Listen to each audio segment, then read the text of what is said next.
but clearly it wasn't a hentai. Yeah, it clearly wasn't. But hi, hey, guys. hello everybody. Hello. How's everyone doing today? Podcast number 90. Podcast number 90. This is Yo, insane. we've been doing this like for a while now. Eventually, we're gonna hit triple digits. Eventually, we're gonna hit triple digits, That's and gonna then be you can crazy. contact Joe Rogan, and we can be like, "Yo, we have a pretty successful podcast." Yeah, and we then- can and then- get on like Philip DeFranco or something Yeah. like that, you know. Joe Rogan has a son on the podcast. It's like, so you guys watch anime? Yes. Yes. And you make money doing that? Yeah. Yes. And how? What? I don't get it. I think he'd call us like effing degenerates. Or Right, something right, like exactly. that, Yeah, if yeah, that he'd be the basically- case. But hey, Super Blaster 789, thank you so much for the follow. Glad Yes. to have you here. Mhm. Yeah. Stream Exactly. starts, but clearly it wasn't a Mesker hentai. sporting the Ugh. awesome pride emotes. Glad to have your stream starts, but clearly it wasn't hentai. I need to know. Where's the hentai, boys? Well, They were talking about Rise 4. Yes, clearly. That's exactly what we were talking they were talking about. about Nisei 4. No, it was what happened to my face. That was clearly the Ah. result of a hentai. Yes, exactly. indeed. hmm Yes. Oh my gosh. Oh boy. Oh hey, boy. boomers. Boomers. Wait, Is are this we that Battlestar old? Galactica? Wait. Oh my god, Battlestar Galactica. Like, Yeah. that's a story. hmm Like, y'all, I low-key love Battlestar Galactica. Also not a hentai. Also not a hentai, but Yeah. came pretty close, like, over the Mm. course of the series. No. Like, you have Six with her, actually, her name is literally Six, right. with her Mhm. mind tentacles all over Guy's Baltar. The, Guy's the ballsack. banter they had in that show was absolutely amazing. Oh, so good, so good. Neferto, so about this story, this is going to be rather specific, so I don't know if you want to read it, but I'm going to post it anyway. Going to take a while, though. Okay, Neferto, let me just give you some advice. Twitch will chop off your text post after a certain point, Right. so don't make it that big. Try Mhm. to keep it like 3 to 4 sentences in chunks and stuff, or it looks like you're a sub, which you are. And if you're a sub, that means you have access to the private Discord. So That's you might true. want to send it over the Discord hmm specifically there, because we're going to tell you about how we get this going here. Have the winners of the poll been settled? Yes. Oh, yeah? I believe so. Almost And also Almost the all of them were done, next like- dictator slot. well Yeah. over a few days ago, Mhm. actually. That's right. Yeah. Yeah. But Yeah. yeah, check that all out on our Patreon. hmm If you want more deets on that. No, pretty sure we're all Zoomers, yeah. So many new shows Ugh. this month. Yes. Yeah, Most of them Parasite, all at yep. the end of the month. Mhm. Yes, yeah. Parasite, Dororo, Dororo, Hinamatsuri, Hinamatsuri, and the SSS mystery. Gridman. Oh wait. Oops! Oh no. Oh no! Oh no, Jacob! With the loose Oops. tongue, you're like that kid in the Not Even Chance of Meatball. Uh-oh! Yeah. Uh huh. Yeah. I know what Jacob's I'm just about, like son. Jacob's just like there's surprising me even there, right there. Yep. That's right. Hey, pass it on to the Discord. Pass it on everywhere. Clip it, ship it, send it out. You know. What can I say? After Domestic Girlfriend, like Oh, I thought you were gonna do a Moana reference. What can I say except You're you're welcome? you're welcome. Well, I will probably be able to say that eventually, right? because I have been told one thing about the show, in that there is a religion for me to get into oh, in that show oh, that has to do with thighs. So oh, I think I've heard of this. yeah. I think I've heard of this. Yeah, Mhm. So thick thighs. yeah, exactly. Yes. That sounds pretty good. I'm all about thighs. As a runner myself, They are very I important. have quite an appreciation for thighs. Thick thighs give you an evolutionary advantage. It's proven. It's a scientific Yeah. fact. Even Yeah, I mean, exactly. It's just chat. Like, come on, right? It's just true. The religion of thick. yes. It hath been revealed after Land of the Lustrous. Jacob has decided that we shall be doing Gritoman. And let's be real, is it that strange considering that it's a trigger show that apparently is better than Darling in the Franxx because apparently that show got a bunch of Wait, flack. isn't everything better than Darling Well, in the Franxx? see, I don't think the internet even knows what the internet wants. But the point is that this is another Trigger show. So, Right, and right. you know how much we loved Kill la Kill. And getting people triggered. I mean, That's right. Yeah, absolutely. Oh yeah. Mm-hmm. SSGSS Vegeta, thank you so much for the follow. I have to assume they made that account, like, they changed their account name, like, Yes. just after hearing about this. Oh my gosh. Do you guys have an Instagram? No, maybe, I don't know. I think. I don't know. Think so. But, yeah. Do I before we use go it? No. too far, we have to give our shout out to one of our VIP patrons who joined us just recently this month, Chibi Bro. Thank you so much, Chibi Yes, Bro, thank for your you. support. We're glad to have you here, Mhm. and looking forward to seeing you on the VIP calls Yes. and on the Movie VIP channel and watches. Discord and stuff. Oh yeah, It'll be that too. awesome. Yeah. But Mhm. yeah, this is the podcast for my birthday as well. So Oh, we're gonna that's have right. we're gonna have a lot of fun here today, chat. Wow. We are doing- this is your birthday. Yeah, that's why I kind of was pushing this Even though it's podcast like idea. A couple days on. Yeah, that's a good point. Yeah.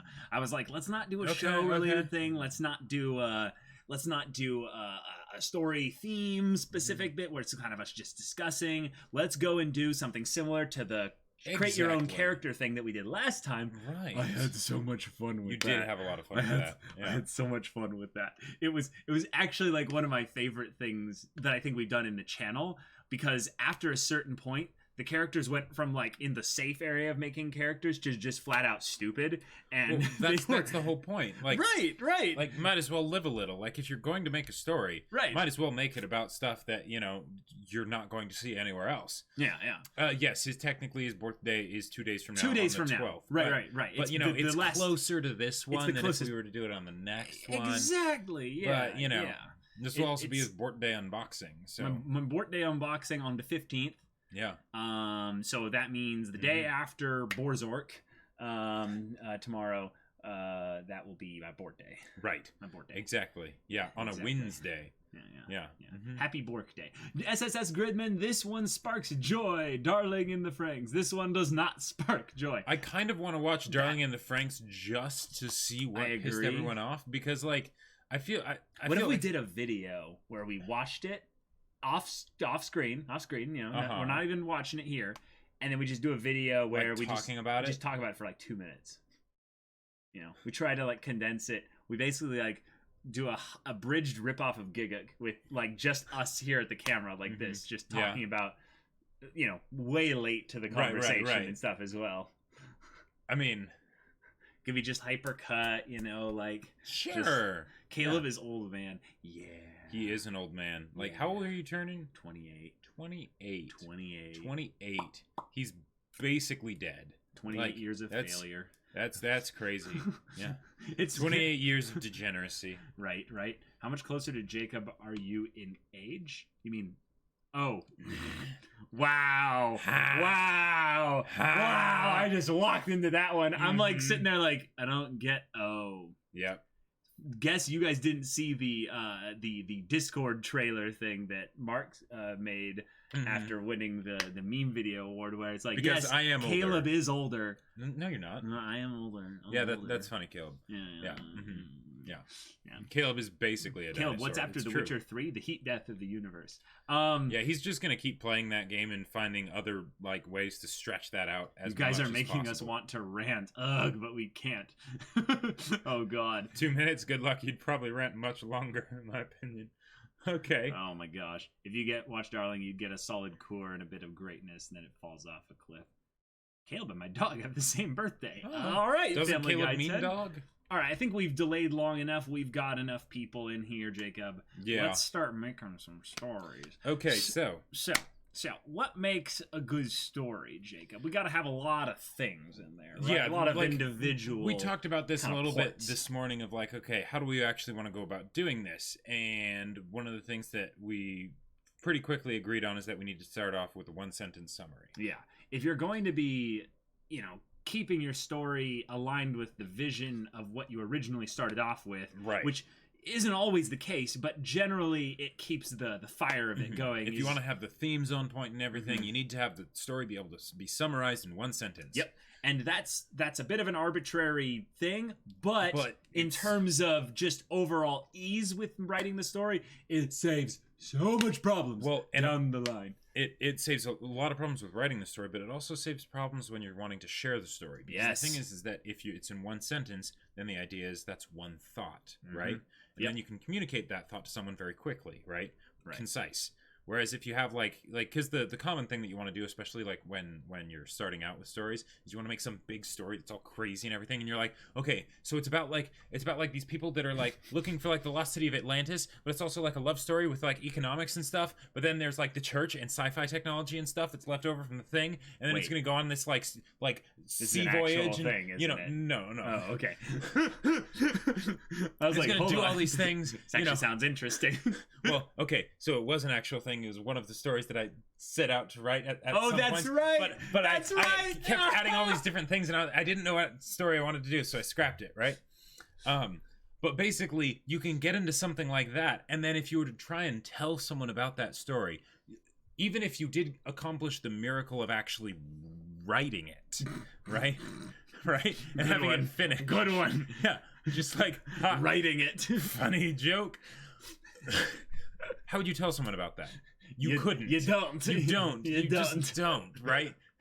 Whereas with something like, say, Kill a Kill, you Right. know, crazy hype action with depth and characters. You know, it's like, Well, that's not a one-sentence summary of the that's- yeah. story at all. Yeah. But the idea is that basically the one-sentence summary is a concrete, measurable way to keep your story simple. Right. Gurren Lagann, boy saves the world with a drill. Exactly, Yep. with the power of his puberty. Right. Yeah. Right. Right. Coming of age story would be more accurate. A coming of age Twas story of a Kingdom boy Grumps with rep- coming of age story with a boy with a coming of age story with the drill that saves the world. Yeah. Right. That would be a little bit more extra detail in there. But Boy saves the world with his dick metaphor. Yep. Yeah. Yep. Basically. Boy saves the universe. and the dick metaphor grows. Exactly. So That's right. So here, So with here, we're going to be basically coming up with a bunch of one sentence summaries. right. So here's where you come in, chat. Mhm. We are going to be riffing off of your guys' one sentence Right. summaries. That way it can be kind of like an exercise too, because it can help you guys come up with things that are condensed enough to be a one-sentence summary of a story. Examples, like from other stories, would be like Frozen, for instance. You could summarize it as a story about two sisters that resolve their broken relationship, right? Yep. You know, that's the story of Frozen, right? And, you know, Frozen did very well. Very simple story, you know, and it all revolves around the two sisters, right? Yeah. And Lion as much King as is Hamlet with lions. exactly, you know, and Hamlet would just be That's not you even know- a full sentence. Even that was a fragment. right. and Hamlet would just be the reluctant hero avenges his father's murder. You know, like Mhm. there you go. Yeah. Like that, or you know, other things like The Force Awakens. Even though people didn't like that one as much, it's a girl becomes a Jedi. You know, Yeah. like there you go. For sure. Was that a Uh, Game Grump reference there, Jacob? It was Could indeed. probably, Yeah. yeah. You're rating for Hunter on My Anime List is defending me. Get over it. Yeah. If we were gonna rate Hunter x Hunter, we wouldn't do it by the whole show anyway. We would do it by arcs. Exactly, and also reincarnated ratings. as a drill. Yes. Also, ratings are stupid. trying to make something objective when the whole point is that stories are different. Yep. And also with stories, the things that push them into the stratosphere and above others is all personal opinion and usually based on what mood you were in when you first watched it and how early on it was in your overall story experience. That's true. Thought of a shonen hero training to fight kaiju. That feeling when your mind is too full of Attack on Titan. Yes, that's Well- another thing is what stories you're consuming Right. ends up coming out Oh, yeah, at the time when you're absolutely. writing a story. Case in point, Jacob, when he wrote Battle Lines, Mhm. if you are very much aware of Jacob and Mhm. who he is and how he writes, and not only that, how he speaks, you will see very specific anime Oh, in yeah. his writing. Oh, and yeah. I'll be like, oh, there's that, there's Yep. that. And it's not even direct references. It's like, Oh, there's there that are those influence. too. There are those too. Lots Yeah, of them. lots There's of them. that, and there's that, there's that, there's that. Exactly. Two magnets fall in love, but they are both positively charged. Exactly. Or with Attack on Titan, one way to one sentence summarize that would be like, young boy wants to understand the yeah. No. A young boy dreams of escaping to the outside world, but it's surrounded by giant zombies. Right. Exactly. Yeah. Yep. But it's infested with giant zombies. exactly. Yeah, You know, so you've got that contradiction or the conflict, you know, crisply established there, and Yep. the motivations of the main character. Yeah, story idea. A man literally loses his mind and grip on reality from his horribly routine office life. That's actually a really good one for a first-person perspective kind of setup there. But the thing is that you know what that actually is? That's basically American Psycho right there. Sure, yeah, That's basically something where you can pull a lot of different types of stories from that. Exactly. Because mhm. I was just thinking about like stories that are all kind of similar, and a lot of them what they do is they start off with the premise of something like that. And you could go, oh, obviously that is a very deep introspective look at a specific thing. And sometimes someone's like, no, I'm going to make this a slasher killer kind of movie with a dark kind of super dark protagonist, not even an anti-hero, just a villain, main character basically. One of the things that is important to remember whenever you're doing artistic kind of things is that there are rules and there are reasons that the rules exist. So understanding rules is important, but that does not mean that there's only one way to do things. Yes. People mentioned Hunter x Hunter. Hunter x Hunter is a classic example of basically saying, hey, here's all the rules. Well, let's just like throw them all out the window. Like let's just do our own thing and be different. And that was the rule it set up for itself. And boom, there you go. It carved out its and it followed it. I would say primarily for the most part in a lot of ways. It's really cool. But that leads into the kind of thing where when you're dealing with genres of stories, it's kind of tricky. This is a line Jacob came up with. Is that you want to figure out what stories you're not going to tell because dragons can be distracting in a drama. Right, exactly. That's a line Jacob came up with, and I just love it. There's the idea that basically if you're wanting to tell, because I was thinking about like the way like fantasy affects different stories and things like that. Because a lot of the things that I've been watching more lately that really just bring me to tears and stuff like A Silent Voice or whatever. It's the realism of it that makes it so impactful, right? Yeah. Because or place further in the universe, right? There's no crazy anime powers or dragons or things like that, right? So everything that it does hits very close to home. And yet at the same time, if you're wanting to do something that might seem like, oh, well, you can't actually tell that story and have it be as impactful because it's such an unlikely story, right? That you almost want to have it just be an exaggeration so that way you can put it in that fantasy world and then use it as a representation for the underlying like theme. Right. Now we're going to pick some of these things here and just see which ones kind of stand out to us. And if you're just telling us basically the premise to a story that already exists, chances are we're not going to pick it. Like I see you there, the full bullpen with the Harry Potter reference there. Two brothers. Oh, no, not picking that one. A young demon seeks a place where he can live without fear of exorcism. Actually, I kind of like that one, so I'm going to type that in as an option. And we also might potentially refine some of these as it goes, things like that. Yes, for sure. A dragon love story. Like, you could totally do a dragon love story, but then, you have to sell people on both the dragons and the love story, right? Yes, exactly. As opposed to just doing, like, The Fault in Our Stars or something like that,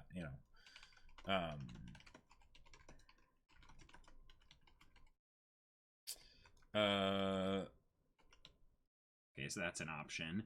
A classic Knight's Tale of slaying dragons and saving damsels in distress, except the main character is his lowly squire. Yeah.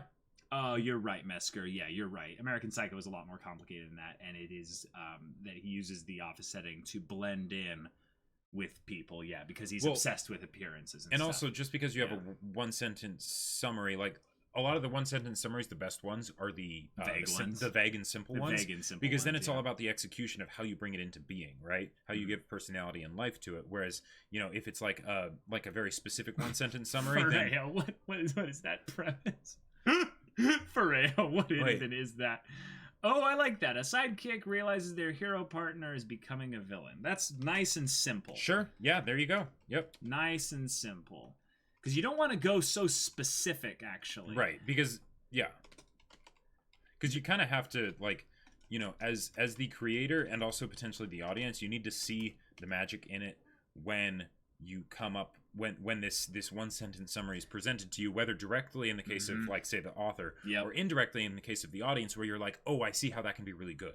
Right, because if you limit yourself already down to specific things, even regarding not only the plot, but the conflict down to how the conflict is going to be resolved, you cut off, I would say, a lot of one opportunity to be flexible with your characters. Because one of the things that we'll get into once we talk about this is that the cast can really be any personality of characters. Like there's a lot of characters' personalities that you kind of need to have in certain stories, but you don't have to, like, you can port characters into stories and setting somewhat independently depending on how restrictive or open the setting and right, because you have to have it holistically make sense. All the things that you add in there will have effects on the other aspects of the story. So if you have a high fantasy type story, then doing like a Silent Voice, porting in the characters from a Silent Voice might not work quite as well, right? Yeah, Scurvy, no spamming, otherwise you're getting booted. Story about a young man complying with not fitting in with society. Wait. And it's a society of demons in hell. Okay, complying with not fitting in. How is the same thing? Okay. Here's a way to maybe rephrase it. So a human has to live in hell. Oh, there you go. That's a human gets adopted by a demon.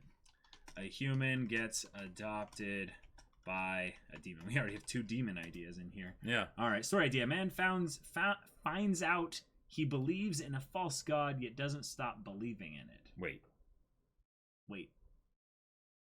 Oh, gotcha. Okay. I kind of get it. Yeah. So a man discovers his religion is false, but believes, but keeps believing. Yeah, keeps believing in it. Right. Okay. Yeah. Let's see. We need at least one more. A group of criminals and misfits who are seen as the most evil beings in the area, but are soon needed to save the area from an even bigger evil being. Yeah, so basically that's like what the characters we came up with, in the last right podcast of this style. Whereas, band of misfits that are considered bad guys have to save, the people that let's do something a little bit more wacky and offbeat. Something that's you're not going to really find much. Something that would be a little bit more difficult to really make a story around. Japanese doctor had a couple bad days, and he made a terrible choice that will hurt him. That will hunt him forever by saving a kid. And that's just a show. Yeah. Cat believes itself to be the demon lord. Again, that's just a real life, So, but that could be that could be hilarious as like a comedy story. Now, is this cat sentient? I guess it would be. Yeah. I guess it would have to be. Yeah. Maybe it's that. Maybe it's that a demon lord got stuck possessing a cat. Demon lord reincarnated as a cat. Yeah, there you go. That's a fun twist on it.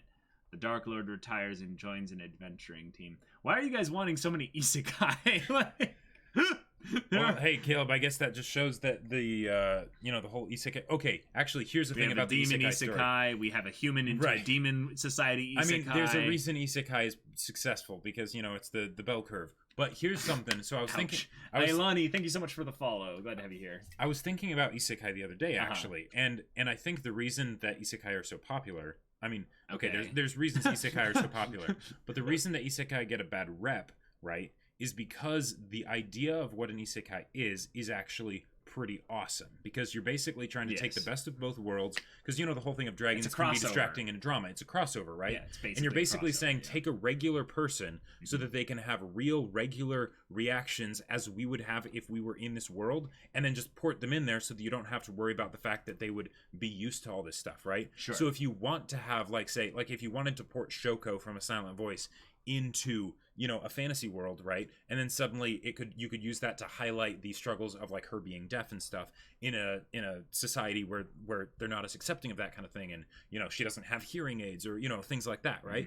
But then isekai just sort of cheese it out a lot of the time because it got so popular, and then that ends up pissing people off because it's like this concept could be used and has been used for so many amazing stories. Why isn't it continued to be done in that way? One of the things that I'm kind of frustrated with is probably just because of the inundation with isekai is that they're more and more pushing for the other world literally doesn't matter.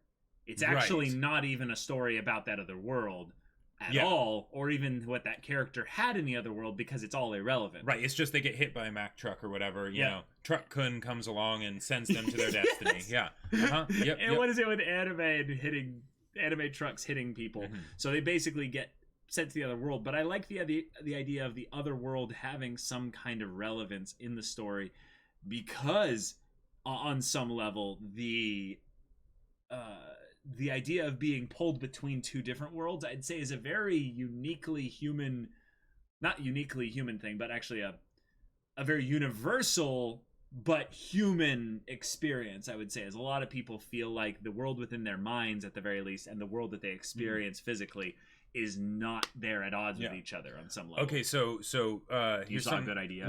Well, more like I saw one that was super long, and you're going to condense it? and I'm gonna show a way that it can be condensed. What so is it? from Which one was Pharreo. it? So, solitary person in his own spaceship suddenly is reluctantly thrown in a situation where he needs to help out, but also needs the help of the last survivors of a battle wreckage. Eventually learns to trust them and appreciate them, becomes friends after they repair the ship and everyone can come aboard and flee the dangerous area. Turns out friends are corpses and he's been imagining the whole thing. So whether or not, like, that's something you make a story from, right? Right. What you could do is you could basically say, That's a scene in the story? Or? man befriends corpses to cope with trauma. There you know, go. Like, there you go. You know, there you go. And then Yeah. it's like, okay, that communicates exactly what the conflict is. And then that way, because like one of the other things that helped a ton with writing battle lines after the first draft was one of my editors said, start the story where the story starts. Right? I had all this stuff that happened before the actual story of battle lines got going, right? And in something like that, you could have that be the story, but you would want to start with what the actual meat of the story is, which is he's befriending dead people, right? Yes. Now maybe you could have that be a twist later on, but then you need to have some other like meat for the story to keep people entertained and stuff while it's going on, so that way you can have that twist later, but they don't need to be dependent on that twist in order to enjoy the story. Amju, thank you so much for that idea. That's hilarious. Radagast does cursed shrooms and summons Cthulhu and Nyarlathotep. Okay. Yeah. That's hilarious. Yeah. I love the idea of the wacky, absurd, and silly for this whole exercise here. But let's just do a nice, simple one. I guess that one... But like that one kind of works. I like the idea of it. Let's do Kooky Wizard. Well, does Kooky Wizard gets high. Wizard summons Old One during an acid trip. Yes, there you go. Yeah. Wizard summons Goo during acid trip or whatever. Right. Yeah. And now it's like, oh shit. Like I need to fix this somehow. And the great thing is that the story doesn't even have to be about the wizard. But it could be. But like, it totally could be. You could have the wizard be the main character, and then suddenly you have a motivation for the main character to really need to fix the problem because they started it in the first place. But because they weren't doing it while of sound mind, they're like, yeah, I have no idea how to solve that, Right. Then they have to go on a whole adventure. Okay, so let's start with these, and let's get just the ball rolling here. So the first one we had here was a young demon seeks a place where he can live without fear of exorcism. The thing I like about this idea particularly here is we have a motivation already established for the main character. At least I assume we're going to put the young demon as the main character here. So let's basically plot this into some kind of a genre here. The young demon seeks a place where he can live without fear of exorcism. Right then and there, I think that this is a story about someone living in an environment that's hostile, but they are trying to also cultivate their environment to be less hostile. Mm-hmm. Well, here's another thing that you can extrapolate from this to like refine this into maybe a better one-sentence summary. Sure. Okay. It's not that the young demon wants to find a place where he can live without fear of exorcism. That's a result of the fact that he doesn't want to be in hell anymore. And he wants to live among the humans. Well, but he needs to do that without being exercised. Yeah. But that's we're already past that in this sentence summary. This is basically saying that's obvious. This is now saying there are places out there without fear, where there's no fear of exorcism. Sure, but basically something that communicates the why of the main character more than just they want a place where they're not being exercised, because no demon would want to be exercised, right? What makes this demon specific? Yeah, but that's something that would go into how this demon even got into this situation. And that would be, I would say, better because it's more in the beginning, maybe. But that's another great point, is that these one-sentence summaries don't have to describe the entire concept. They could just describe a part of the concept. Well, I would say they should, or at least they should describe the beginning. They don't have to like. Oh, do you want to describe primarily the beginning here? They don't. They don't have to. They don't have to cover the climax and everything. But it should set the tone so that way, all the rest of the story makes sense because it can be tied. Then back I'm gonna solve a lot of that here. Lost young demon. Sure. There you go. Lost young demon seeks a place where they can live in peace. There you go. Because then you go into like right. It doesn't necessarily vaguer. Just have to be exorcism. It could be like they want to fit in with like the humans, right? Well, they could fit in anywhere. Sure. The idea is that in this world, the setting is now completely up to our. We can decide it to be anything we want. Exactly. At this point here. Yep. So genre. One of the things that we've specifically kind of said to be a good helpful exercise is choose what your story is not going to be essentially early on before you even decide the setting. Right. So the genre for this story I think would be a drama. It doesn't have to have any sort of high octane conflict. Right, exactly. This could be a very sort of slice of life. Yep. Slice of life that has the twist of the main character is a demon. Right. If anything, there might be a little bit of a subset of drama in that there is a little bit of a thriller aspect to this, in that they are living in fear. Right.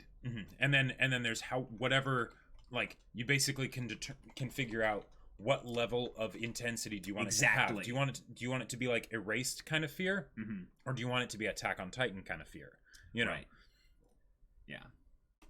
All right, so next thing we go into is the setting. Now, part of this whole story's premise is actually that they're looking for a setting.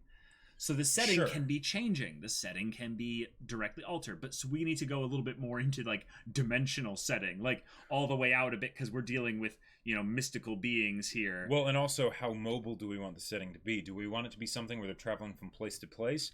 Or where they find some place that they think will be good, and then they have to basically make sure that they don't end up getting ousted from that place. Right. Because they come to care about the characters there, or, things like that. For sure. I would say that we have a couple options here, chat. But I'd say let's leave this up. We'll leave this one up to chat. We can have it be where things are mobile and they keep having to be forced to move from place to place. Or this can be about one big move, basically, where they prepared a place and they believe it's safe. But they have to make a lot of little micro decisions about their day in order to make sure that safety is maintained. And then something happens via another character, some kind of conflict that breaches that safety and they have to readjust. One of the things that at this point, because there comes the point where you basically want to think about what medium is this story going to be in, right? Yeah. If this is like a single book, then you could do the one location very easily. And in fact, you would probably want to do just the one location. That way you can get everyone attached to the characters fully. Whereas if it's like a TV show or a serialized fiction where you've got like volumes coming out, every 6 to 10 months or something. Each episode, the demon could have to move. Exactly. Yeah. He has to go to a new place, and then you could have him going back to other places because it's like, okay, he thinks he's figured everything out and he's smoothed over the conflicts that he had before that forced him to move. Absolutely. So that's wise because, published author right here. So, like, when you have a knowledge of what medium you're going to be delivering this story through, make your story, and I would say specifically not just the story, but the cadence by which the conflicts will be introduced and resolved also into consideration here. So based on setting here and the type of setting, do you guys think we should go for this particular story into more of a mobile type environment where the setting is one where they have to constantly, switch it up, or that we should go into more of depth into a specific environment that they are trying to maintain, and it's more based around that. So type 1 for mobile and 2 for more static. One thing we could also do is we could just handle it as if it were 1, and then basically say if you were going to do more than this, then you would basically just be doing this multiple times. And then that would that's definitely unless true. you wanted to have I just want to go a little bit more in depth. First response is 3. Huh. That's lovely. Yep. The published author card is played. It's super effective. Yeah. How about we slowly establish the settings at first in which the characters must take considerable time to travel to and fro, but have the travel be instantaneous near the end. I think we're going into a little bit too much specifics at that point. Right, because like that's more of like a thing of maybe the mechanics of how the demon travels. Right. I'm seeing more stuff for 2. Right. What was 2 again? Was 2 that... a specific one. Okay. Yeah. Yeah. A lot more for specific. Okay. So if you do specific, then it's like, okay, cool. Now you've got a concrete thing. You can develop your cast and basically tell a story that is more interactive with the other characters. Exactly. So the main story can be about him finding this place where maybe he belongs, right? So there's the idea of peace, but then if you wanted to, you could go like the romance angle, where it's like they find someone who appreciates them for who they am and doesn't care about the fact that they're a demon. Or that would be a good subplot, I would say. Yeah. Just there is the idea of, well, you know, I would love to find not only a place where I belong, but a person I belong with, but I'm a demon. I don't know. Exactly. And there's a whole lot of conflict that can come from that as well. So if we have a setting is localized, and thus the cast is well known. Right. And then depending on how much like thriller elements you wanted to have in there, that could also show you how much fantastical aspects you want to have in the story. Like, for sure. Like if you don't want there to be much thriller aspects at all, you could make it be something where it's like, okay, it's just in like more or less the modern world, or maybe it's the modern world but it's like in medieval times, right? You know, so there's a church that would actually hunt them down, you know, and kill them and stuff. Sure. Or maybe it's in a fantastical world where there's elves and dwarves and, you know, mages and stuff like that, you know. And that's something that I would say we just randomly decide. I think in a lot of ways, like, this is part of the best kind of fun part with the story premise right here. It still can be anything. We can literally have it be anything. Yeah, so, and then those decisions will just inform future decisions, because it's like, okay, now we're, you know, in a fantasy land as opposed to, you know, in downtown LA or something. Right. So before we get into the next kind of sections of it, we need to kind of flesh out a little bit of a cast of kind of archetypal characters. We can definitely play with these and put twists on these, and they don't have to be cookie cutter block type characters. But one of the things that will help inform not only our conflict and our plot and all that, but is what kind of pieces are we playing with here. That's going to be kind of important to have understood. Oh, Gazmoji, thank you so much for the follow, and Trashokan, thank you so much for the Twitch Prime 7 months. Appreciate it, bro. Yes, thank you. Glad to have you here. Although downtown LA can still be a fantasy land. Hey, that's true. A lot of you know, reality is stranger than fiction in that regard. So, okay, let's have our cast kind of be decided here. So Mesker just mentioned the young demon lad, the young demon ladette, love interest, the old demon with the white mustache. Easy. That is a good point. That's easy. So what would be something different than that, since that's what people would expect from this? What's a way that you could surprise them? Yeah. Like, here's one that I think is a definite thing. You play on the whole themes of that we have people looking for a place they belong. We have a demon looking for a place they belong, right? So then you have other people that are also looking for the place they belong in the town. So I would go and just hit all the bases, and then you can just reduce back based on which characters you don't have room for, basically. Sure. So maybe you have someone that's like let's have like an older. I like the idea of an older because it's the opposite of a young. So we have young demon, which might be hundreds of years for a demon or whatever. But we have like an older. Let's have an older woman who estranged from her kids. Yes, estranged from family. Right. Yes. So now she doesn't really have a place that she belongs. She's just an old woman in the town and kind of like doesn't have anything or anybody there. Right. What it might be is that maybe her struggle is partially that she does like very minor like house cleaning and stuff, and she like cleans his place and stuff. Sure. And then it becomes sort of like almost like a pseudo parental thing where she ends up helping him figure out this new world, and maybe she knows that he's a demon, maybe she doesn't, and then he ends up basically being like her pseudo surrogate son that also like helps maybe give her advice, because he's a demon, so he's ancient, even though, he looks right. he looks Yeah. like he's whatever age he looks I like. would really like the idea that there's not really a conflict as to whether or not people will find out that he's specifically a demon, but that they'll see his habits, the little things that he does, Right, that and he's go, different. "Oh, you're different. You're Right, not really like you don't really fit in here." Yeah. So okay, we've got for the cast, we've got an older woman Mhm. who kind of also looking for a place that they can Right. belong and stuff. Um, Let's find a character that will be a source of conflict, like definitely a source of not obvious conflict. a young boy that's basically getting into gangs and like in trouble with the law and stuff, and like he was like from like a bad family situation, like adopted or foster system or something like that. And Okay, what's the conflict? the conflict is that he's constantly getting into trouble, right?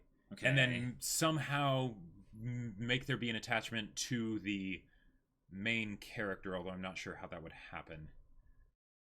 okay, I'm not seeing the conflict specifically. Let's take the young boy getting into gang stuff, becoming a problem for the town, becoming a problem for the environment, becoming a problem for the locale. Sure. So maybe So it's something where it's a question of how involved is he going to be. I got it. basically. I got it.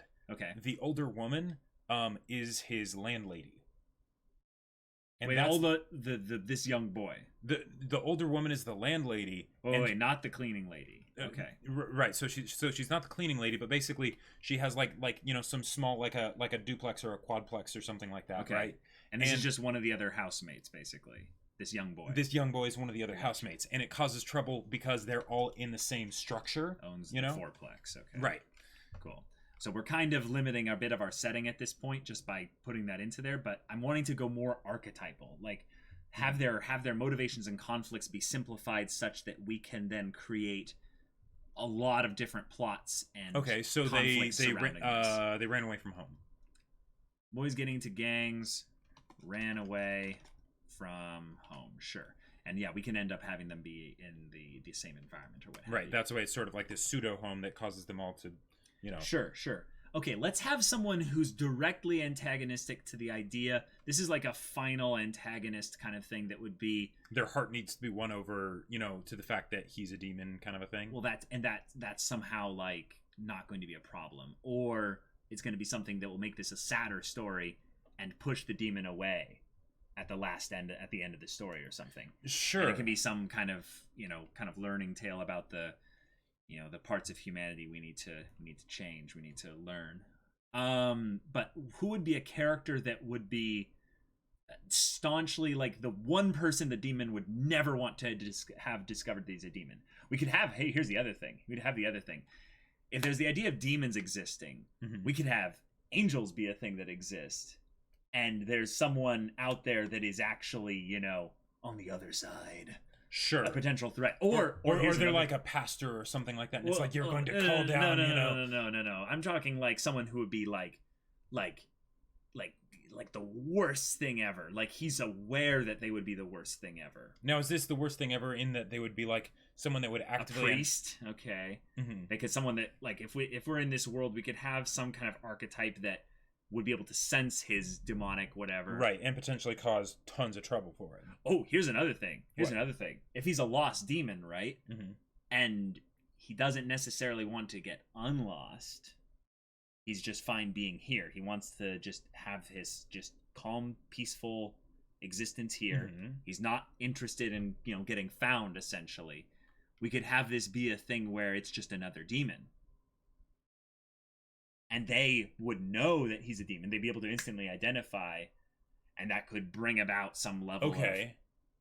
that whole thing there. And then it's the one of your own being like, that's actually a Jungle Book kind of story right there. Sure. You end up getting the human that bumps into the human who's in their Right, the and wrong then- environment, and then- basically, and right. says, "Oh, but you need to come back to your real home." Basically, So then, to so where then you're- the question is how much of a truly character from. would they be, or would they be basically a plot instigator? That's a good point. Let's dial it back then away because we're getting too much into conflict right now. Let's focus on getting the cast like a rudimentary kind of cast setup here.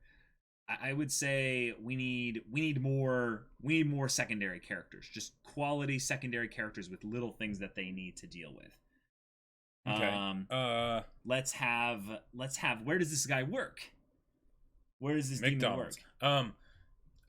He works in he works for a like a foresting company. You know, he cuts trees. Oh, cool. You know, so his strength will be somewhat helpful. exactly. Here. Yeah. Okay. So let's have the manager of the foresting company has maybe I don't know, marriage issues. I don't know. That's a pretty stereotypical conflict Sure, of but some yeah, kind. But that's just something that will, you know, maybe inform some conflict and also you know, be interactions later. Well, and it also is something it fits in with the finding a place they belong. It right? fits in with finding a place they belong that is specifically because of a damaged relationship with other people. Because Yes. then it causes the demon to need to understand humans. Yep. Because he needs to help these people understand themselves and the other person that they have the broken relationship with. So then I think at this point, then we have, this is someone I like to just make fun of almost in some way.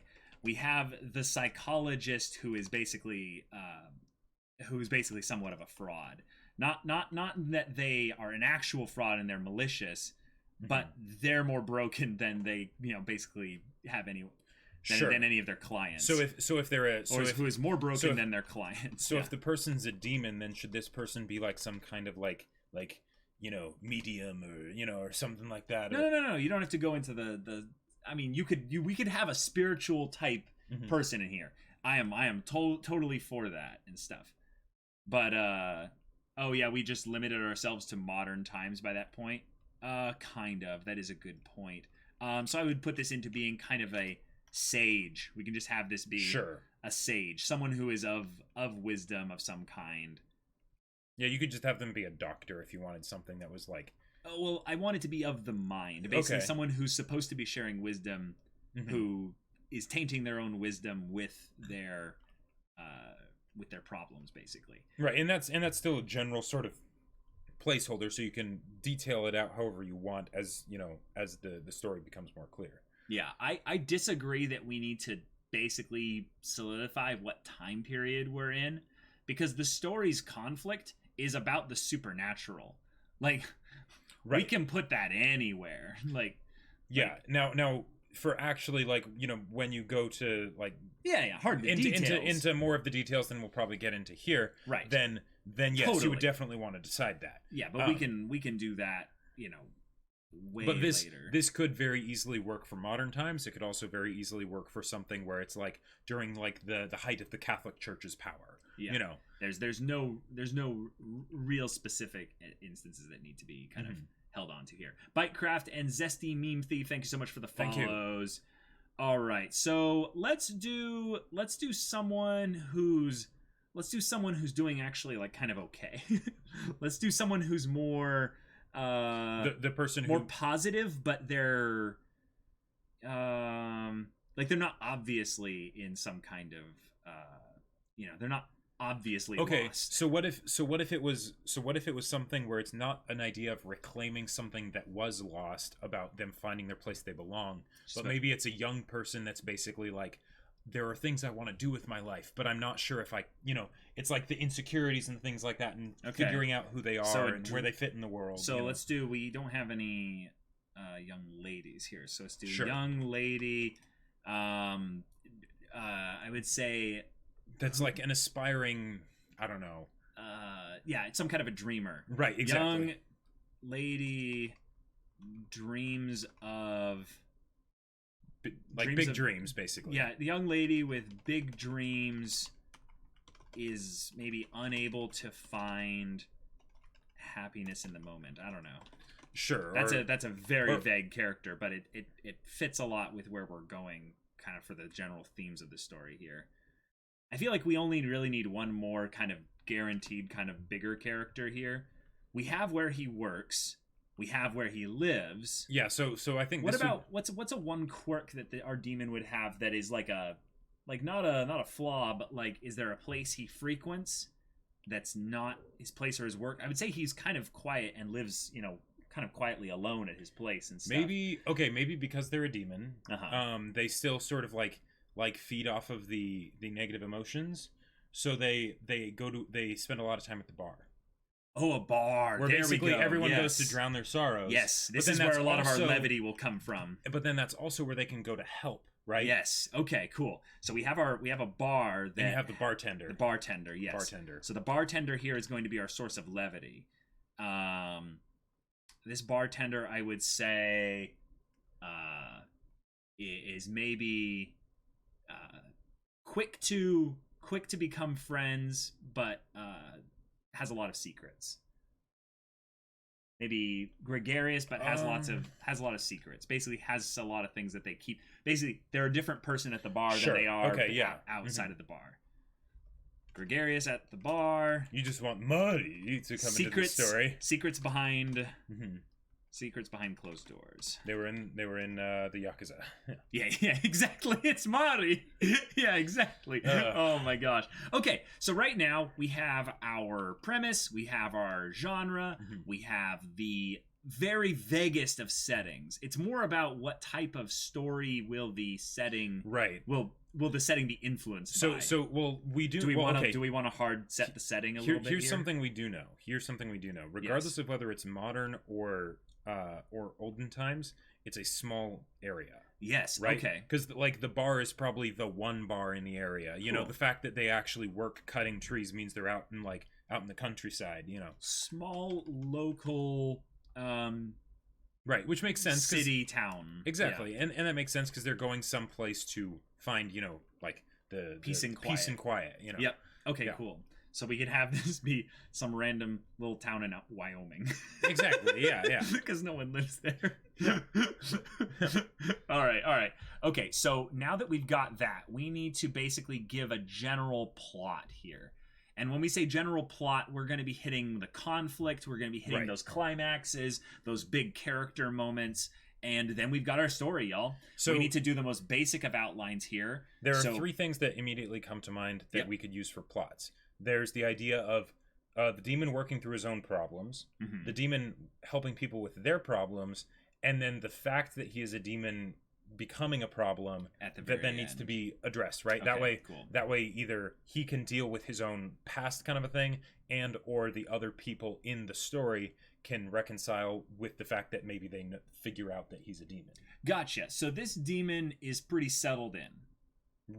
Sure. So we're going basically for the I mean, odd route well, where the demon is young but is relatively settled here. Well, or we could make it so that the transition to this place is fairly smooth. Like it's not like they're being chased here or something. Okay, like so that, does you the know? story start with them already here or them arriving here? I think the story would start with them arriving here. Okay, gotcha. So then we're gonna go for the full thing where there's no settled feeling yet. This is a discovery of this small town, and basically the conflict source is that the demon is constantly weighing. Is Right. this a good place? Should I stay? And- Should I stay or should I? Right. And as the story goes on, maybe by the halfway point, then it's like, okay, now they're fairly into everything, or Mhm. and then at the end of Act 2, then you have the conflict come in that basically reminds them of their past, All and right. then it's like, okay, then they need to resolve that somehow. Cool. So first act is demon arrives and Gets to know the characters. basically scopes out the town. Right. Scopes out the town and finds Oh, a okay. place So- to live. So Act 1 is where he deals with his own issues. Yep. And that's where he's able to fully adjust to being in the town. Deals with his own issues. Right. Cool. Act 2 is where then, because he's adjusted, Yep. he's now able to then help other people that are in the town, right? Having adjusted, and we can even do some level of time skip or something here. Sure. But we can find some way to invest ourselves Mhm. more in this, despite him not having spent actually that much time here. Although if you're going for something that's like if you're starting with them arriving, Mhm. you could actually get quite far. Okay, cool. Like- So having adjusted to the town, Begins helping yeah, people begins with their problems. helping others with their problems. Right. And then Act 3 is primarily about Past catches up to him. Past catches up to Demon, and He must defend what he's like, the new life. That's actually the thing that's interesting there, and he must make a difficult choice. Sure. Yeah. Yes. See, that's the thing, is that you can stay. Right, and the difficult choice will be in the service of hopefully defending this new life he has, but not in the sense of like, epic battle or something. Right, like basically, should I stay or should I go? Right, and what does that do for me? What does that do for the other people? Yeah. Fightin', thank you so much for the follow. Glad to have you here. Thank you. I would say that if you looked at all these kind of basic things here, the story is, I'd say it just kind of tells itself. Yep. It works. The only really big thing I would like to add, just to kind of give a bit of a big thing, is to have specifically in Act 2 to have a really big problem happen for him. Is that the thing coming up at the end of Act 2? That is basically a pseudo climax. Basically something would be more towards the middle, I would say, of Act 2.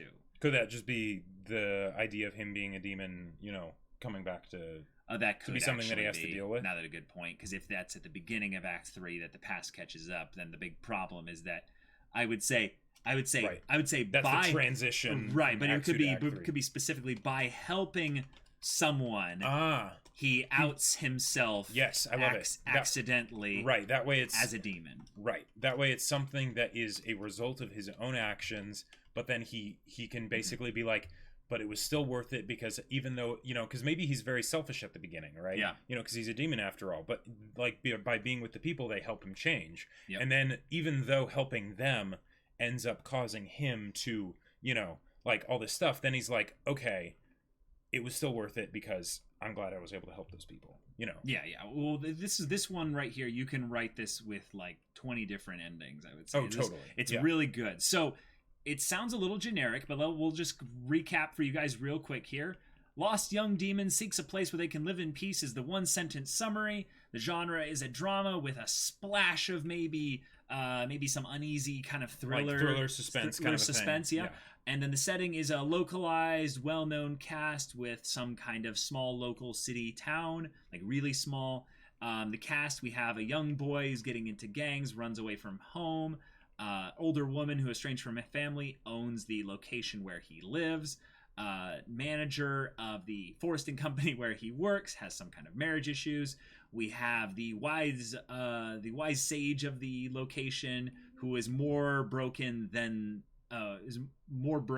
Wait, what is my sentence here?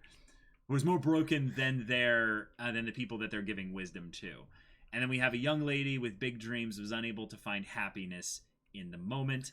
And then a bartender who's gregarious at the bar but has secrets behind closed doors. I wonder if you could condense the sage and the bartender into the same person. You really want Mari, basically. Well, no, but like, because that's like a lot of times that's what the bartenders end up being, right? Oh, they end up being basically sages. The accidental counselor, where basically they listen to people's problems, and because like people will talk about all kinds of things at customer service places. I just tell you, a smart bartender never gives specific advice. Oh, because sure. These people are like, most of them are either halfway drunk or basically drunk. Yes. And they don't want some person coming back sober being like, "You told me to do what?" Oh, no. The bartender would ask them questions that help them basically, come to understand themselves better, maybe. But the thing is that just to have a slightly bigger cast, let's keep it separate for now. But you could combine that. That's the thing, guys. You don't have to have any number of characters. The other thing that I was thinking is that you could theoretically combine the manager and the bartender by making it so that instead of working, cutting trees, they just work at the bar. I'm going to the next one though, so we can finish this one up. But yes, the general plot outline is a demon arrives, scopes out the town, finds a place to live, and deals with his own issues. Act 2 is having adjusted the town, begins helping others with their problems, and by helping someone, he outs himself accidentally as a demon. And Act 3 is the past catches up to demon, he must make a difficult choice. That's the story. There you go. That's the whole thing there. So, we'll go to the next one here. I'm only a wizard after last orders. Yes, exactly. All right, so the next one we had is quite different. We have a sidekick realizes their hero partner is becoming a villain. Oh boy. Ooh. This story is actually Ooh. very common if you think about it. Yes. Usually it's just that it's not the sidekick, it's the main character and the mentor. Yes. Right? Yes. You know, and it's something about like this person that I trusted so much, you know, now they're, you know, oh no, who could have seen this coming, you know. Right. It's generally a story that has a bit of a fantastical kind of note to it. Right, exactly. You know, the wizard and then their master is actually some crazy necromancer or whatever. You Yeah, know? exactly. Yeah. But there's a lot of potential in here by keeping the story focused around these two characters. Right, and making it not be a mentor relationship Yeah. where it's like a partner thing. It's right. equals. Well, I mean, they feel like slight equals. they feel like they want to be equals, Mhm. but the other person is really what ends up doing a lot. And then that way, like, okay, so for this one, how genre-wise would we want to do this? I would want to go pretty hard action here. Yeah, definitely action, and so then, action with a splash of, I would say, horror. No, not I would that say dark. I would say fantasy. Fantasy. Okay. Because that way you can basically have the physical manifestations of the internal state, Mhm. which I feel like would be very important for a story like this, since you know, Sure. you're talking about the becoming a villain, right? So have something more to it than that, than just like a spy movie where they end up being a traitor or something like that. You know? Okay, so the primary big thing here is that this setting, I would say, is going to be a dual setting, because I like your idea of going into the introspective stuff. So the introspective thoughts is a lot of the setting. That's a huge portion of the setting. But that's not really a part of the setting. That would be how you communicate. Okay, like, what's sure, going sure, on. sure, totally. So for setting, I would say let's just put this in a mystical, fantastical world. Right. And I would say maybe we have some kind of limitations on where the setting actually is. So with the mystical fantastical world, so here's an idea. Mm-hmm. Do you want, like, should we have it be something where it's a mystical fantastical world where that element of it is already understood by the characters, or that it is something that is like it's that basically is introduced to the characters, and the hero is the one that's like, and we get another isekai. Well, no. I'm more thinking something like Chronicle. No. I think what this would be cool is that these people already have some history. Okay. But there's something in the story that's not related to the setting that occurs in that stirs it up. It makes things a little bit simpler, but it allows the world to be something that's at the very least established from the main hero partner's perspective. And if anything, the sidekick is maybe just kind of a novice in certain things. So then for the setting, so mystical fantastical world, but how about not quite high fantasy, because that way because the style of the story is something that is naturally going to take a darker turn, because it's, you know, their closest friend is suddenly becoming an evil person. So low fantasy.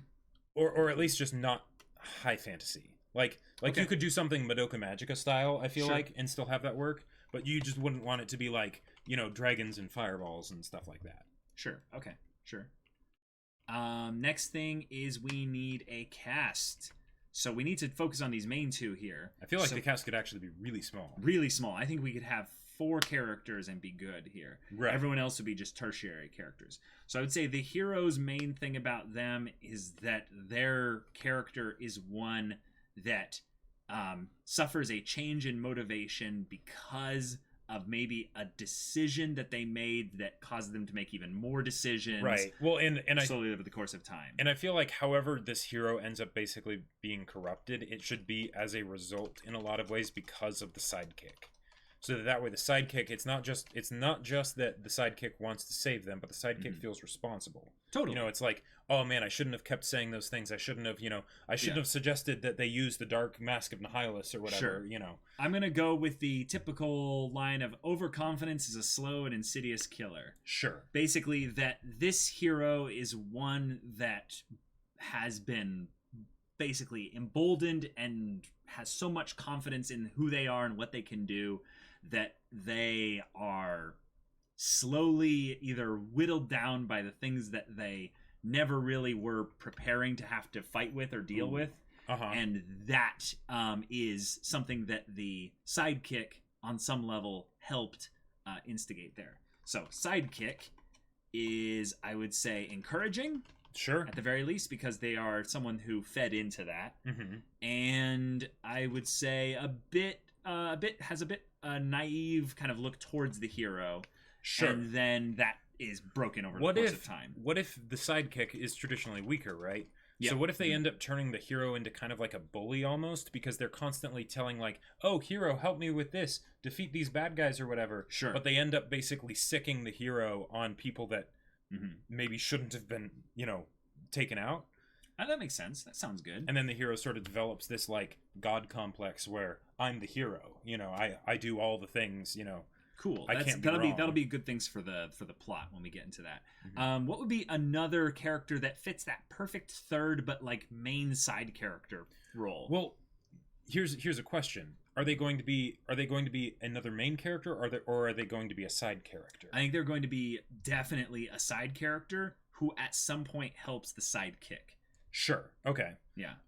So So in this world, other people obviously know how to use abilities and stuff like that. well, if But it's they're not as strong as the hero, basically. That's if the this is point a of this. if this is a traditional kind of like hero that and the sidekick and everything, you could have this person be the romance option, the shining knight for the the princess to come back to, or the princess that was rescued from the dragon.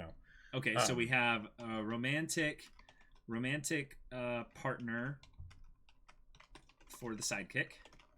Or for the hero. Oh, for the hero. Yeah. Oh shoot. Like the Okay. like the ex-romantic partner So of the hero. this is just more things to make the sidekick on some level realize how much of a third wheel they are when things. Right, which could cause them to maybe be bitter. Romantic partner of the hero. Oh wow. Okay, so then how do we keep the sidekick to be more of a main character than the romantic partner? Is it okay? Let's have it be. The romantic partner has their own life that they're going through here, and they have this more or less professional relationship. It's already ongoing, Okay. but they are maybe not with the hero as often as they should be. Like they don't notice this stuff because they're not there, and they get like maybe secondhand Sure. information, or they get Mhm. information through magical text messages or something Right, like right. that. So there's maybe a little bit of distance. There's a little bit of distance where yeah, that's actually a good thing. Let's have a little bit of that relationship be a little bit it's not as healthy as it could be. This is one of our first clues, basically, is that on some Okay. level, The hero's too busy being the hero all the time. who the hero is too busy for. Oof. And we can make any character with this romantic partner here. I'm very interested in that. Okay. Now we need a clearly independent character that's maybe a friend of the sidekick. So is this like the person that gets tragically killed kind of a thing? You can have this be anyone there, but I Like- would say friend of the sidekick. We're going really simple here. Sure. I would say if the sidekick Or- has no friends other than the hero, that would be a different type of Well, story. well, you could do that though, and then have it be something where the sidekick ends up getting bitter because of how everyone sort of revolves around the hero, and they truly feel like the sidekick. I think you're right. I think I think you're trying to make the sidekick into a little bit of a darker character than we're making Well, out to be here. maybe- The hero is the one that, remember, this is the sidekick realizing that their hero partner is becoming a villain. Okay, so maybe have Hold this. on, we're not engaging as much with chat here. Personal kind of hero, personal friend of the hero, helps the sidekick, love interest of hero, Aunt May, Alfred archetype, former arch enemy, romance. I think Alfred Sure. type wouldn't work. I don't think we would have an Alfred type character here. Oh, because that's kind of what the sidekick main character already is. Yeah, exactly. The hero's girlfriend is in Amazon, is always out questing. Hey, There you go. I like that. That's awesome. What about the villains? I'd say the villains are almost irrelevant. Right, the villain is the hero, and Yes. basically, And that's the twist. and is the that story they'll can- fight these villains, which are Right. throwaway tertiary characters. At Exactly. best. You can have the story start with the hero killing the dragon and saving the princess, or however that whole thing works. Maybe the sidekick is a planner coordinator. Sure. And the first hints of the hero going bad is more brutal battle tactics. Well, I think, yes, the sidekick will be obviously the support of the hero, but I'm trying to think of that extra Okay. person in the cast here that has something to do that is not related to the sidekick, that is not related to the romantic partner or the Okay. hero. I got an idea. Yeah. Now this goes into the whole like romantic thing again, but if you're going with traditional fantasy, you could have it work where Okay. the sidekick is constantly just thinking about the hero because they're kind of like Yes. in the whole thing of like, okay, Right, I'm we the know sidekick, that. right? We know that. So there's the other person that likes the sidekick, but the sidekick isn't ever giving them the time You of want day. a love triangle? No, because the sidekick doesn't end up getting with the sidekick's- princess. Well, Or- no, obviously, yes, Mhm. but the idea is that now we have a love, basically, like, because think about it, the Mhm. sidekick's whole thing is that they are naive towards the hero. Uh-huh. So in some ways, they are in love with their idealized version of the hero. So if we put a character then No, in love Caleb, with the sidekick, Caleb, in order to, by that definition, it's already a love triangle because you have the princess. So if you have one person loving another person who loves another person and who loves another person, Right. that's just a drama. yes, totally. The romantic partner thing is not for the purpose of showing their romance, though, Okay. because they're the one that is going to be basically a character that will have to end up basically trying to help stop the hero at some Okay, point. sure. All right. because their Do we- relationship is doomed to fail. Like that's part of the okay. whole thing here. One, do we need a fourth character, and or could this be the person that is basically the representative of the rest of the world, the good of humanity, or whatever? You know, Sure. the There you person, go. the person that ends up basically that the hero ends up turning against, right? Yeah, in these American dramas, they usually have this character be a cop. It's hilarious. Because at this point in the story, we're right at that point where we need a Commissioner Gordon, Yeah. who's just perfect as a good character. Right, but this character would basically be like the king, you know, and the so princess is someone his who daughter. has some level of Exactly. influence. He was the one who gave the quest to slay the dragon. Okay. So that's actually a good thing. We'll have the king. Actually, this would be a good thing. If we have a wise kind of sage character, but to have them actually be someone that's a political figure as well, that kind of mixes two roles into one. And Mhm. what they could be is basically a source of very distanced wisdom for just the sidekick in a lot of ways. You could take things that basically the king gives stuff out to people, like say they're the father of the romantic partner or what Sure. have you.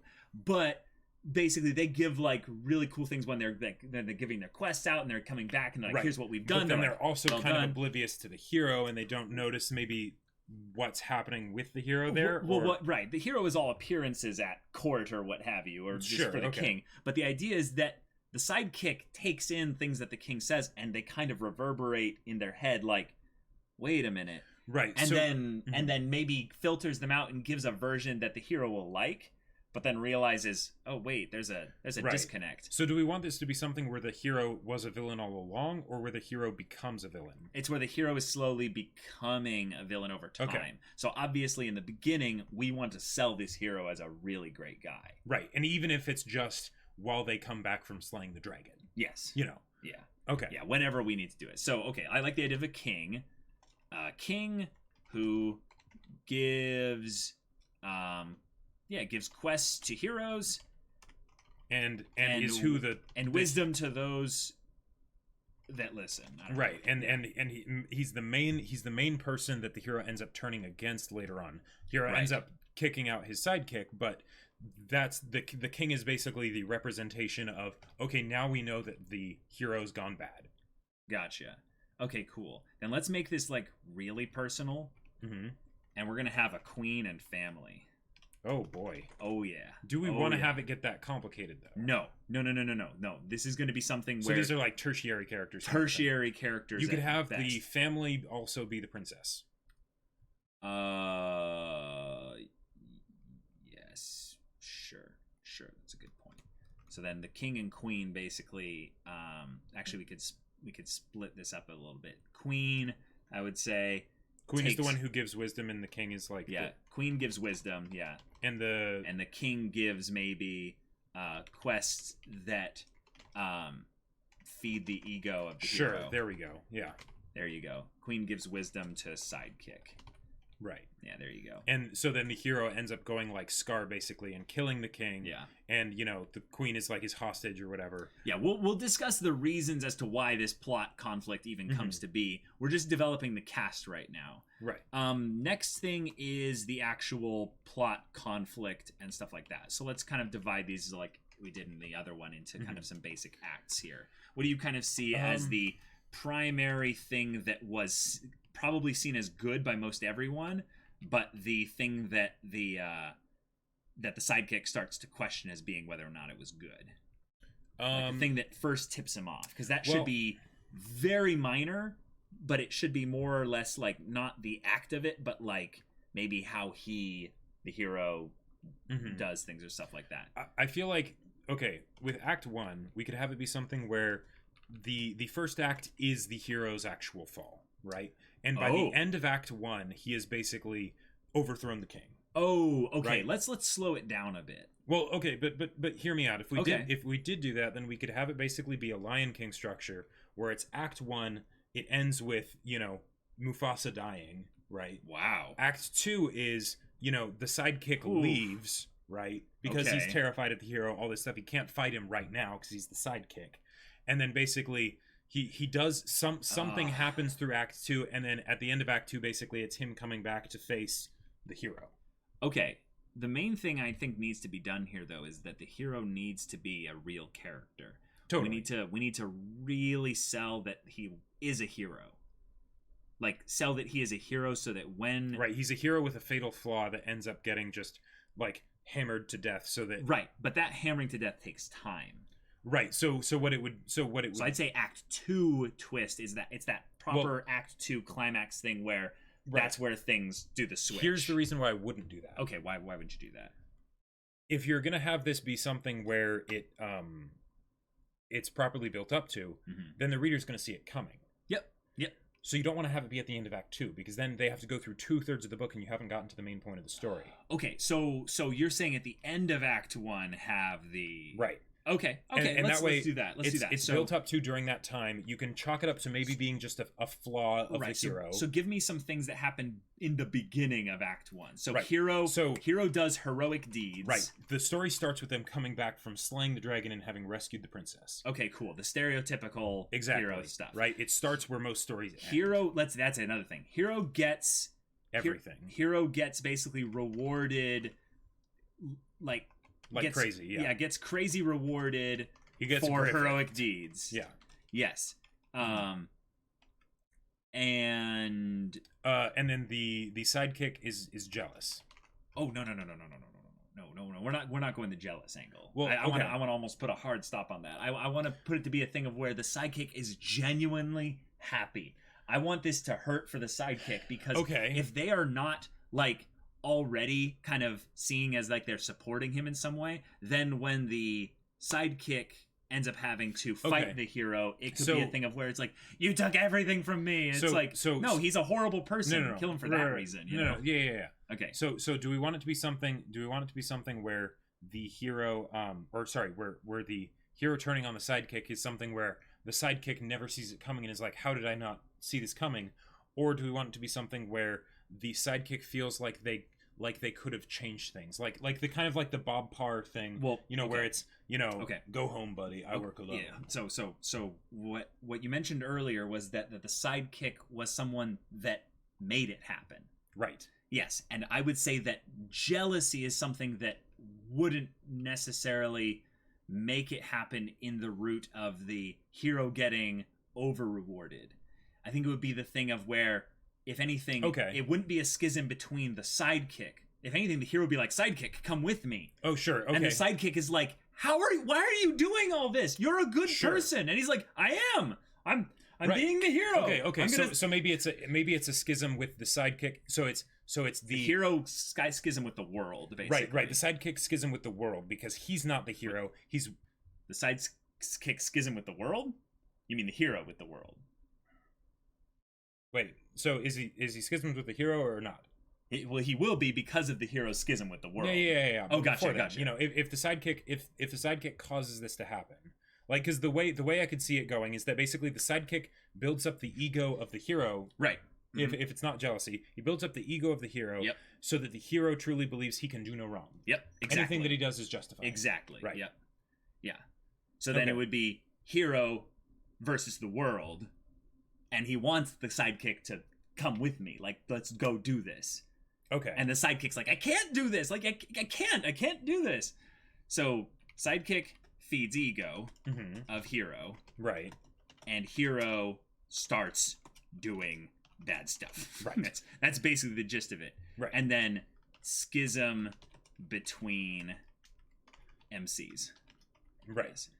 So beginning of Act 2, I would say is essentially either them fighting, where basically they either split, Right. or they fight. I say they just split. They split, because there should be, because the sidekick has been with the hero so long, he knows that the hero always wins. The hero just slayed a dragon, you know. Okay. Like, so is the sidekick fully against the hero at this point, or do they need to go on a little bit of a journey to really feel like they have to stop him? they're fully against what the hero's doing, but there's maybe the doubt that the hero could be doing those things, or they're fully against the hero, but they are not willing to actually be the hero themselves and stand up against the evil. So sidekick goes to get help, basically.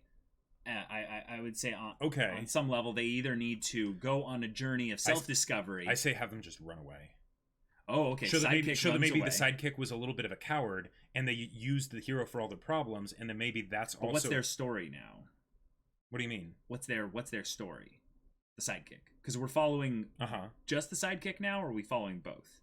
I mean, you could have little, scar montages of like what he's doing at Pride Rock, but yeah, it could be third person omniscient. Yeah, but you could just have it. I would say just follow the sidekick, and it's the idea of him becoming the hero. Like that's his story, is that he becomes the hero because the hero became the bad guy. Right, but what does he do then in Act 2? This is where basically this is where it would focus more on the character of the sidekick, but also his flaws. Right. But what is that? But how? What would you do specifically? With like say the Lion King, right? Simba runs away, right? Because he feels responsible because all this stuff happened, etc. Right. So he runs away to the wilderness, basically. Right, to just hide, because he wasn't able to go along with the hero, but he doesn't want the hero to kill him because because he's not going along with him. Okay, gotcha. I almost think if you go this route, the hermit route, basically sidekick runs away. We almost can't really go too much into what happens when he runs away, but we have something that calls him back. And I would say that is what happens. What he hears word, he gets word of the kingdom, and that could even be right down to the princess, like straight up Nala coming and being like, yeah, sure, it could be that, yeah. So he's called back to the kingdom because tragedy. Yeah, exactly. Yeah. Because tragedy. Act 3, sidekick confronts the hero. And is faced with difficult choice. Sure. Although the difficult choice could be the whole point of Act 2 is basically the going back is the difficult choice, Well, yeah, also the idea that, once he's come back here, he realizes that his whole other problem was that the reason why he left might have been not just because he was a coward, but because he can't actually resolve himself to do that. They spent so much time together. Right, yeah. So, yeah. All right, I like this one. I feel like this one is a little bit more cliche than the others, but that's okay because there are a lot of stories like this. Well, and it's right, and it's a specific single twist on a commonly known cliche. So, yeah. Act 2, Hakuna Matata? Basically, I mean, I think in some ways Act 2 is kind of the worrisome part of this story. You could maybe you'd have to figure out like a fresher way to do Hakuna Matata, basically. Right. But a lot of stories do Act 2 Hakuna Matata. Right. You'd be surprised how they disguise it in different ways, and it's some of the best points in the story a lot of the times. Yes. Because it gives weight to everything else that happens after. It gives weight to everything else that happens before because it shows just how much it affected them. Good. I think Hermit's route is 2 heroes' journey for a sidekick. Actually, no, that's the thing. Hero's journey, or if anything like that, is perfect here for the sidekick, because the sidekick's whole point is that they become the hero. Right, exactly, because the hero isn't the hero anymore, and now they have to, but they're the reluctant hero because they've never had to be the hero before. Yep. They always had the hero just, go and do all the stuff. I would say relying on the hero's journey as a structure for any kind of good versus evil conflict is like one of the smartest things you can do. You just need to understand the reasoning behind the things in the hero's journey. Yep. Exactly. Instead of just hitting dot specifically. Fightin', thank you so much for the follow. Sorry I missed that earlier. Oh yeah, thank you. What if the hero actively sends out people to hunt the sidekick? I don't know if they would do that. Like, yeah, I mean, like maybe, like. Because they still think they're so messed up in their head. They think they're doing the right thing. They think they're always right. So if anything, they might think that, oh, the sidekick will come around eventually. Yeah, he'll come back. We've had our spats before where he thought I didn't appreciate him enough, maybe, you know. Right. But, you know, and we always, you know, came out okay in the end. And the way you could twist it is when the sidekick comes back, he's like, oh, good, you're back, finally. Right. Yeah. Where have you been? We've done so much stuff. I know exactly where to utilize you here. The sidekick's just like, oh God, Like I've got to end this. I think the hero should still like the sidekick. Yeah, definitely. Also, separating the hero and his sidekick kind of cheapens their relationships. That is why I think Act 2 needs to be handled really well. Right. Because in some ways, this is a story that is like, you know, cliche to the max. Right. Because the whole first act is building up the relationship so that then there can be the break of the relationship, and that needs to mean something, not just in how it's built up to, but also how it's executed. Yep. And then, This is why, in a lot of ways, y'all, Jacob and I are not actually that impressed by concept anymore. Because there's some really cool concepts out there. Take Isekai. You are my queen. Oh my God. Boy. But, like, it's all about execution. Most stories come down to really simple ideas because in a lot of ways, in order to make the best stories, you have to kind of start with a simple idea. Yep. It just comes out usually the complexities in the characters. In quotes. We've always had sidekick episodes where he coincidentally came perfectly in handy. And probably at the very end, you know, it's like, oh yeah, that's happened before. Yeah. This is just another one of those. Right. And it's like, no, bro, you're effed up in the head. Why are you doing this? Let's do this wacky one here and skip the other ones, because I feel like this one here... Wizard summons a goo during his acid trip. This is just... Let's just go nuts here with this, because this idea is so silly. I have to give it... Like, we gotta give it attention. Well, and the human gets adopted by a demon would probably end up being fairly similar in just sort of a mirrored way to the first one. Right. Okay, so we have our one-sentence summary. A wizard summons a great old one during an acid trip. So, the whole acid trip thing, that's you know, irrelevant and stuff. I think this would be a dark comedy. Yes. Yeah. Yes, with the semi-hero elements, almost like Konosuba, where... He's the hero that never took things seriously. He constantly bumbles around, and he just really royally screwed up the world. Right. So the idea is, how accidental was this?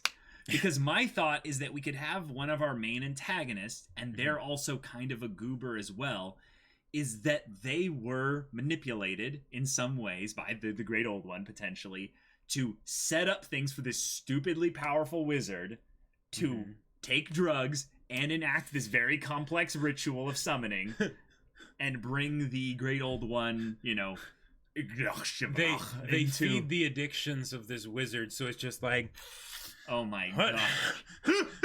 Powerful ritual, let's do it. Okay, gotcha. So we have our genre. This is a dark comedy. I hope y'all are liking this one. This one I'm gonna have so much fun with. Dark comedy. Yeah. And that is something where the setting would definitely high be fantasy. Like the highest fantasy you can get. Highest of high fantasy. Right. Yes. This is so high. It's lit. It's blaze it. This fantasy is so lit, fam. All right. So we have our cast here. We have our OP wizard. Right. And this wizard is stupid OP. This wizard is stupid OP because they can actually summon a great old one solo. While they're high. Yeah.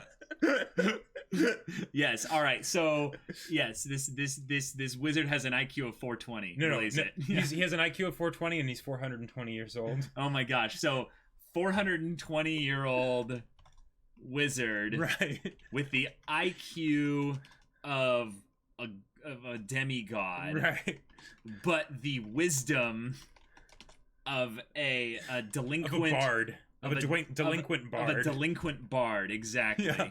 Yes. So this wizard's main flaw is that he's also 420 pounds. No, it doesn't matter what race or look or whatever this wizard is. It's not really important.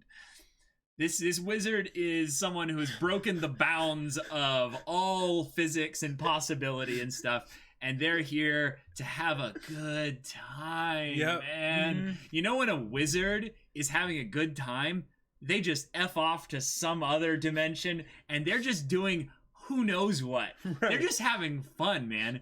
And the world is their playground, and they're just like, Shaggy people. couldn't beat this wizard. That's right. Yeah, exactly. Yeah. So while we have the general, main character here, we need a proper, I would say, initiate. Let's have the initiate of the wizard. And they can be promising. They can be a promising initiate. And the thing is, our wizard bamfs into their like general dimension or whatever to give like little things and stuff, but takes them really for granted. Like takes them taken for granted and by the wizard. Yes, and the people who organized for the wizard to summon Cthulhu basically use this kid. No, they don't use this kid. Oh. They make sure that this kid is far away because this kid is the responsible one that has kept the wizard from falling apart. Wait, hold on. Why? So this kid is the initiate, but he knows that the wizard is constantly just huffing things and whatnot. So he's the one that's like keeping things organized and like doing all that stuff because the wizard's just like, in a lot of ways this could be kind of like the sidekick and the hero. Okay, so this is primarily a character that's there to make the wizard look smart. Right, to make the wizard look smart, but it's also kind of like a buddy cop show. Because so this promising initiate of the wizard is taken for granted by the wizard is super dutiful and responsible. Yeah. Yes. But cannot stop the wizard. Right.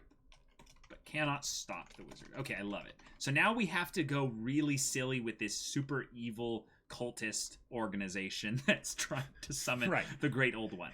So we have head leader, cultist master, basically. Sure. Cultist master. Yeah. It he wears a mask. You never see his face. Has the evilest of evil designs for this world and speaks really bad Latin. like all the bad Latin. You know what I mean, chat. And does the wizard, after he summons Cthulhu and realizes what's up, does he like, of course, bamf away, but then like later does he like, wait a minute, that dick, like I know exactly who set me up to this, and then just goes and nukes the entire place, and he's like, well, no. The problem is that look what you made me do. The wizard cannot stop the Great Old One. That's the point. Right, but he can stop the cult. He could avenge the world on the cult. Well, the idea is that this cult, we can go into the whole plot thing, but I think the idea is that the cult is trying to summon a Great Old One because they've lived in fear of this powerful god being, or they just worship the Great Old One, or that too as well. And that could be the design of the Great Old One, is that it wants to consume this powerful being, and there you go. Right. Or make him into a servant or something. Or it's just doing its regular thing, and it's like, why am I in this place? Who brought me here? Great Old One wouldn't even care about a stupid OP wizard. Because like one of the things that was awesome with how like the Cthulhu Lovecraftian sort of gods were is that they would eliminate existence and like humanity and stuff the same way that you would like accidentally rub some dead skin cells off of you. Like you don't realize that it happened. There's nothing malicious behind it. It's just oops, or did I do that? Okay, gotcha. So now we need some regular people, Jacob. Okay. So let's have an alchemist or some kind of enchanter, someone who... No, the wizard does all of that. No. Obviously. He does everything. Jacob, obviously. Ooh. But we need someone that's high charisma in this group here. Okay. Wait, maybe this would be better for the cultist, but you could have the cultist master be someone that the wizard put out of work. Because he was so good... He was so good. Okay. Everyone else went out of business. Retired alchemist. Right. There, he was already in a kooky science to begin with. Retired alchemist, ruined. Life was ruined by wizard. Yeah, right. By wizard. There you go. By wizard's capitalistic endeavor. No. This wizard doesn't care about capitalism. This wizard's like, screw society's laws. I'm just saying that was something he did like in a few months. Like while he was like so randomly sober for one time. Oh my gosh. Stroheim, German magic is the best. Oh my gosh. Cultist master set up the cult to fight back against the pyramid scheme he caught up in. Oh my gosh. I want this bad Latin cultist to meet the demon from the first story and for it to turn out that they got the lore all wrong. Oh my gosh. Wait, JJV, I don't know what video you're talking about. They're like, I must be in the wrong place. Oh, you're just being funny. Okay. Yeah. Cabbage merchant. Oh, yes, we need some kind of cabbage merchant level thing there. Actually, no, I think we just need in general this isn't really a character, but the cast can be basically an assortment of characters that would be the regular folk reacting, because this is a comedy. We need reaction faces. We need people to look on and just no. Here's what you could do. The stupid stuff that's going on. The other characters are the people that have survived in the cult, and it's basically they're realizing like, oh no, this was a bad idea. Why did we do this? So this is a really dark comedy. This is a really dark comedy. Oh, okay, gotcha. So then we have just other cultist members. Other cultists, yeah, and maybe there's like 2 or 3, or whatever, and they're all like tertiary characters. The cultist master. A number of them who survive the madness. Exactly. And seriously regret their decision. Seriously question what the hell they are doing. Yeah. So then it's something where they're the unlikely band that has to group together to figure out how to stop the great old one. Sure. Gotcha. Okay. So the main plot for this one is something where we start, I would say, primarily in Act 1. We want this wizard to... We showcase some little thing that the wizard does. To showcase their power. To showcase their power and the fact that they are entirely dependent on the responsibility of their apprentice. Ah, yes. And then you go from that basically into, oh, by the way, apprentice, fetch me some more of those shrooms from the mountainside. Yeah, the red ones. And he spikes them so hard. No. The apprentice goes away while he's gone. While he's gone, the cult comes up and basically plant something there, or whatever, does something like no, the cultist would never be here. No, they wait for him to snort cocaine, and then they basically say, I bet you couldn't summon a great old one. He's like, what are you talking about? I could totally do that. He's like, what? No. I want again, you try to introduce the conflict a bit too early. Like I want, but that's the goodness of it. Okay, you want this right at the beginning then? Like not necessarily right at the beginning, but like very close. Like within if it was a book within like the wizard, first 3 chapters. No, this is his own doing then. This is him not listening to the apprentice. Wizard mixes drugs up too much and pulls out Necronomicon level stupid book. He's looking at all the summoning books, and it's like, pulls out a book summoning a cat, summoning a whatever, never ever touch this. Oh, this must be it. Pulls out a book that's got a sealed goo, Right. It's got ritual for seal. Yeah. Sure. Oh, this is hilarious. Okay, so Act 2. Act 2. Can this be a musical or random moments where characters the Wizard or Cthulhu breaks out in song? Yes. I don't think so, but that does sound hilarious. That does sound awesome. Oh, the cultists have their own conspiracy podcast through which exposition is delivered. That would be wonderful. So you alternate perspectives of like the cultists being like, all right, so did you supply him with a bunch of drugs to mix up? Yep. I don't know what he's gonna do, but it'll ruin his life. Oh, he summoned a goo. It wouldn't even necessarily have to be a cult. Wait, actually, yeah, that's a good point. It could just be a bunch of people that have been put out of business by the wizard. No, Jacob, this is great. Take the cult thing and the podcast thing and twist it up into basically having one more character that is basically the newscaster of this, basically a newscaster of sorts, and all they do is basically just give an awkwardly stupid but funny perspective on the magical rippling effects of the wizard doing their stuff. I've got it. What? The wizard is so powerful and so popular, he has his own fan club. No. Oh my god. Fantasy style, all done by magic TV show. Oh my god. That is basically keeping up with like the wizard, right? right? My gosh, yes. But it's going TV show host. Right. We have the TV show host and he's charisma 25, like charisma 30.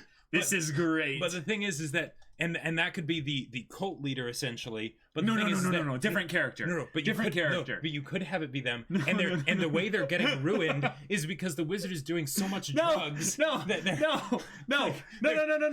not lose the integrity of the evilness of the cult. No, they are no. This TV show host is going to be so. I can already see their character. They are. Oh my gosh, this is. They're basically Speedwagon or like Mako. Exactly. All right. They are orating with joy and spectacle and with all the magical stuff to give some level of hyper, dramatized events of what this wizard is doing. And they can basically be the alternate sort of audience perspective of what the wizard is doing. So you're getting like this thing of like, the audience sees the apprentice being like not appreciated and stuff. Reality TV show. And and you see the wizard. This the wizard is so stupid. like, I love it. While he's being recorded, takes some sort of magical gem out of his pocket, crushes it up into powder, and like, oh my god! Like, I want that to be a thing where he snorts something that's probably some kind of magical drug while people are watching him, and they're just like, "This is the person that holds the balance of our world." No, don't you understand? This TV show host Speedwagon would spin that as like, "Don't you see? He converses with the spirits and absorbs their essences straight into his brain and is able to communicate directly with them. Sure. This is a high-level move, folks. We have to be sure that his soul stays tethered to his body, otherwise he risks risking his communion with the spirits." So the TV show host has no idea what's actually going on. No, but he's spinning it off the apprentice constantly. knows, and the apprentice is the one that's like, "Master, not again." Yes, exactly. I think we need more of that in Act 1. Because this needs to have presentation. Right. So I think that we can skip the wizard mixes up drugs too much and pulls out a book that's got a sealed goo. So it's the wizard doesn't this is the part of the thing of the character of the initiate is wizard takes initiate for granted. Right. There we go. And okay, TV show hotness, yes. And then in Act 2 is the wizard basically at the beginning of it, he does the thing. Yeah. All this stuff happens, and then I would say it's at this point actually the initiate basically says screws off. Basically, initiate screws off to be like, "Hey, I put this on you." Then joins the cult basically. To find maybe some way to stop this. Right, exactly, because he's the responsible one. He's like, okay, this cult knows some stuff about, the great old one that maybe, the wizard doesn't know. Finds the cult to figure out how a way to reseal. To solve everything. Right, to solve everything. And the thing is that this is, I would say, something where they're pissed off, but this is kind of a Julie pissed off, where they're pissed off that this whole thing happened. Their master's an idiot, but the master is still infiltrating the cult. Right. They're infiltrating the cult, but the thing is, the wizard is still the one that has to actually solve everything. The initiate can just show them how, because the initiate isn't nearly as powerful as the wizard, because the wizard is the souped up, they're just a decently strong wizard, arcanist for exactly for regular people.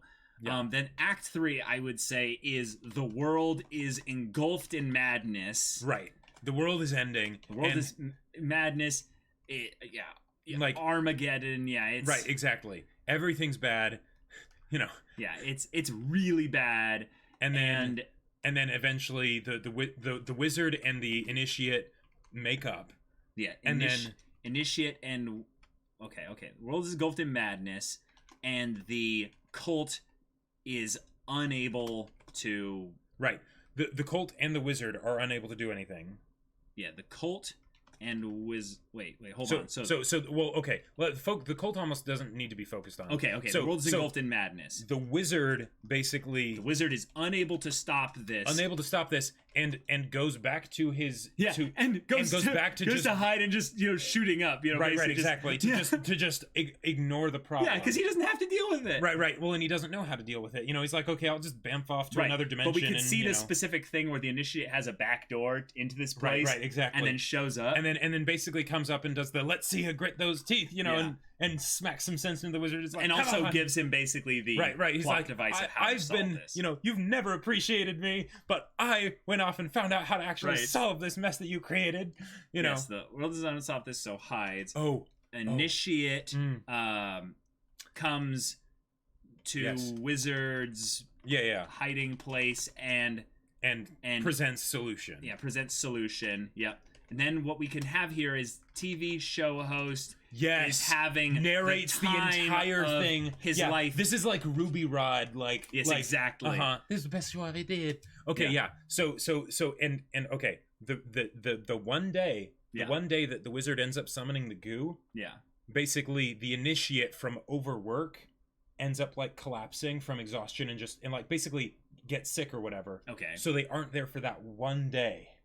Oh, gotcha. And they aren't there for that one day, and on the That's one day cool. that they basically aren't there because the wizard, never gave them a day off, never, whatever. Yeah. Initiate takes first sick day ever, and wizard mixes drugs up too much and pulls out a book that's sealed goo. Yep. Yeah. Right. All right. Show's having time of his life. Wizard seals goo, with book or whatever that originally came from or whatever, and learns nothing. No. He learns something. He learns his Okay. lesson. and that's- he seals the goo with goo and the final makeup of the two of them meta is jokes ensue. well, but the final makeup of the show is on the show, right? Because this Right. is reality TV after Yes, all, right? okay. So I love this. yeah. Mhm. Okay, y'all. Any Yep. things you want to add to this? Because this is ridiculous. I love that. Story ends with freeze frame stating wizard has been sober for 600 years. Oh my gosh. Wow. Even when the world is ending, the TV audience is unfazed. Well, no, the thing is that the TV audience is across dimensions. Like this is like some high fantasy stuff, y'all. Well, okay. Across dimensions. Yeah. Like in D&D, there's lots of planes of existence. Right. Okay. Sure. Yeah. All right. There's like beings in like elder like Eldar Sure, good beings yeah. that are just like sitting there All across. popcorn just like, oh my god, like As- have you as, like, heard what's in- happening on the right. material plane? It's like, man, that place is the place is screwed. yeah, it's screwed. Like We have to make another material plane. No, that's it's like, okay. Oh, I've they're got- breaking into our plane. Oh, dang. I guess Ugh. this, and then people start to get worried and it's real serious, Yeah, maybe if anything, they're just maybe like, oh, good, someone's gonna finally off that wizard. Yeah, we're a little bit worried about him hopping dimensions. But then it ends up being like this Gurren Lagann thing where then everyone is able to witness the spectacle of the universe being saved and, right. I would Yeah. love that if he basically made it be a thing of like where he sets the goo to be on a looping portal Mhm. dimension shift where it keeps hopping dimensions, but it can only be there for like 5 minutes. So it's basically in this constant thing of just like, okay, I will enact my evil, and then it gets ripped into another dimension, and then it's like, oh, okay, I'm here. And and the thing is, the details of how you would actually do a story like this, right. who knows what they would Who do, knows right? what they would do. You just make up craziness and you try and make sure that it just stays crazy, and then you do it and Oh it's my done, gosh. and there you go, and that was the best show I ever did. Wait. The initiate finds the wizard with all the cult's notes, but doesn't know the solution. The wizard, who's high again, makes a solution of the materials in the blink of an eye. Yeah, I mean that's essentially what it is. The initiate comes in and says, "Hey, you broke this. You fix it. Here's what I've given. Appreciate me." And the wizard's like, "Oh, I guess maybe I should have at some point been sort of appreciated." They're And like- the initiate's like, They're like, no, okay, "Okay, but what happens to the cult leader? Oh no!" The cult leaders end up basically, they realize just how terrible it would be if this great old one actually got summoned, and then Well, yes, but I think if anything, the cult is realizing what the hell have we done, right. because they were maybe studying this and this was part of their thing. Maybe they've been trying to get the book, so then Right. they realize, oh crap, he just did it for us. They jacked up basically the wizard's drugs so that way it was especially crazy. Gotcha. Yeah. So they were instigating this whole thing, and then once they've done it, their whole joke is that they're like, Right. this was not what we wanted. Right. And maybe And if anything, the cultist master, his whole thing is that he has his death basically of like, yes, now Gafalzahoff, go. And it's like, you dare speak to No. just a random tentacle just kind of Yeah, just exactly. It's something where it's explode, like the thing doesn't even like notice that he was there, Right, okay. Or you have them end up starting a relief effort. Yeah, sure. like for the aftermath. Ooh, of earlier, everything. I suggested as a foil to the wizard, a demon servant who stoically has to carry out all his master's stupid tasks, but does so in an extremely maniacal way. Hey, that's a great twist on the whole initiate type of thing. That is a great twist. The reason why I would say you would want to do that in a different kind of story, like, because that's a great idea, but I would do it in a different kind of story personally, is so that it doesn't detract from the main focus, which is that the wizard has problems, right? Right. If you make it so that the other person close to the wizard also has problems, then it makes it so that there's not just one thing you're focusing on. Oh my gosh, this is amazing, Psychronia. I'm imagining a drastic art shift when we change perspectives. The wizard and his apprentice see things in the style of Rick and Morty. The cultist sees things in Berserk. And the TV show host sees a 90s cartoon. Oh my gosh. I thought you were going to say something different, where basically it's that you Wow. show the wizard's perspective and how he's on just this acid trip and everything that's happening, and then suddenly when the initiate like slaps him to his senses, everything goes JoJo's, and he's like, yes, right. Valar. Wow, better nerf Gandalf. Yeah. Oh my gosh. Yes, would be funny if the audience think the wizard is fake and everything is just CG. Right. Yeah. Yes, that's They're the people that are like, oh, reality TV, that's always made up and stuff. Like, It's yeah, always scripted, He probably can't do much more than a simple plane Exactly. shift. It's Like, special effects. he doesn't even have 9th level spells. It's all I just mean- dimensional distortion to make us think that, all the realms are collapsing, Right. The madness, that's all actors. The high council is out for your brain, man. Right. Yeah. And you could have people That would like, be funny to have conspiracy theorists. you have conspiracy theorists that are brought on because while the wizard has disappeared, the show host brings Interviews tons of people. Interviews tons of people. Sure, to give exposition and stuff. Right, That exactly. could be funny. And Yeah. that's where you do basically a The Eldritch being looks fake. If it was a real Eldritch being, we couldn't even look at it without, pouring over into pure madness because of its unknowable nature. Clearly, this is something that is yes. Yes. Wow. Okay, or this is what Morgoth watches in the void, eating ever stale popcorn. That would be funny because you wouldn't get into copyright trouble just showing an amorphous Dark Lord sitting on a throne with maybe Three gems. three glowing gems on a three crown. little Yeah. lights here. Yeah. And it's not even a real crown. It's more like just his version that he thinks of himself. Sure. And he just kind of is like, yeah, I would have. No, yeah, but you could do stuff like that where it's like Little references is and this stuff. Morgoth? We don't ever say. Who knows? But you could say that there You call are him three call him- starkly glowing gems. right, you could call him Gorgoth or something like. Yeah. Oh boy. Oh, this And then is, you have like this is really Voldemort, good. and then you have like Voldemort in like I don't know, like a padded cell or something with a Voldemort's TV. low. Yeah, He's that's right. garbage. Let's like you'd have like something serious, like something actually like a big deal, just being like, What would that even be? I don't know, some kind of like powerful good being, something just Sure. Yeah. Uh-huh. something from like I don't know, Greek mythology or something like that. You or- try and sneak Thanos in there somehow, like someone with a gauntlet with 6 gems on it. And they're just like, Oh my man. gosh. Morgoth, except the censor bleep is literally reality twisting from the characters trying to pronounce the name. Oh man. Oh, that's great. This is what Palpatine sensed beyond the galaxy's edge. Yeah. Oh my gosh. Boy. Michael the Archangel. Yeah. Nice. Okay, so that's our third story here. I think that this one, as far as comedy goes, you can see so many jokes coming from And by this. the way, if this is something that sounds like a ton of fun, then I would recommend Konosuba as an anime.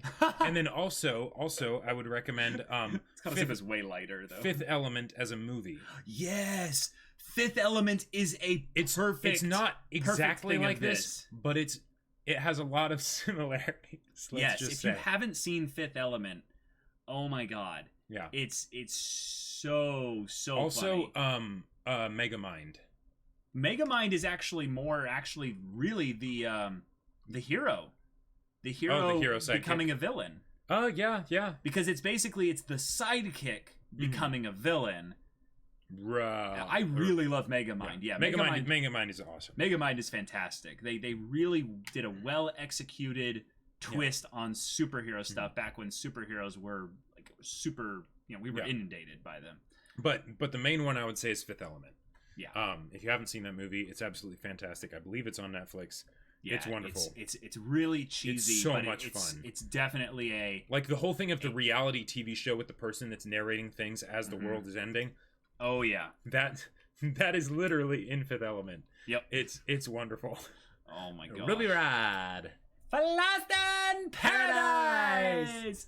It might Oh not be my gosh. suitable for children, just FYI. I mean, we don't have but- any children in here, Jacob. Yeah. Well, I don't know. I mean, I don't know. We'll see. Oh man.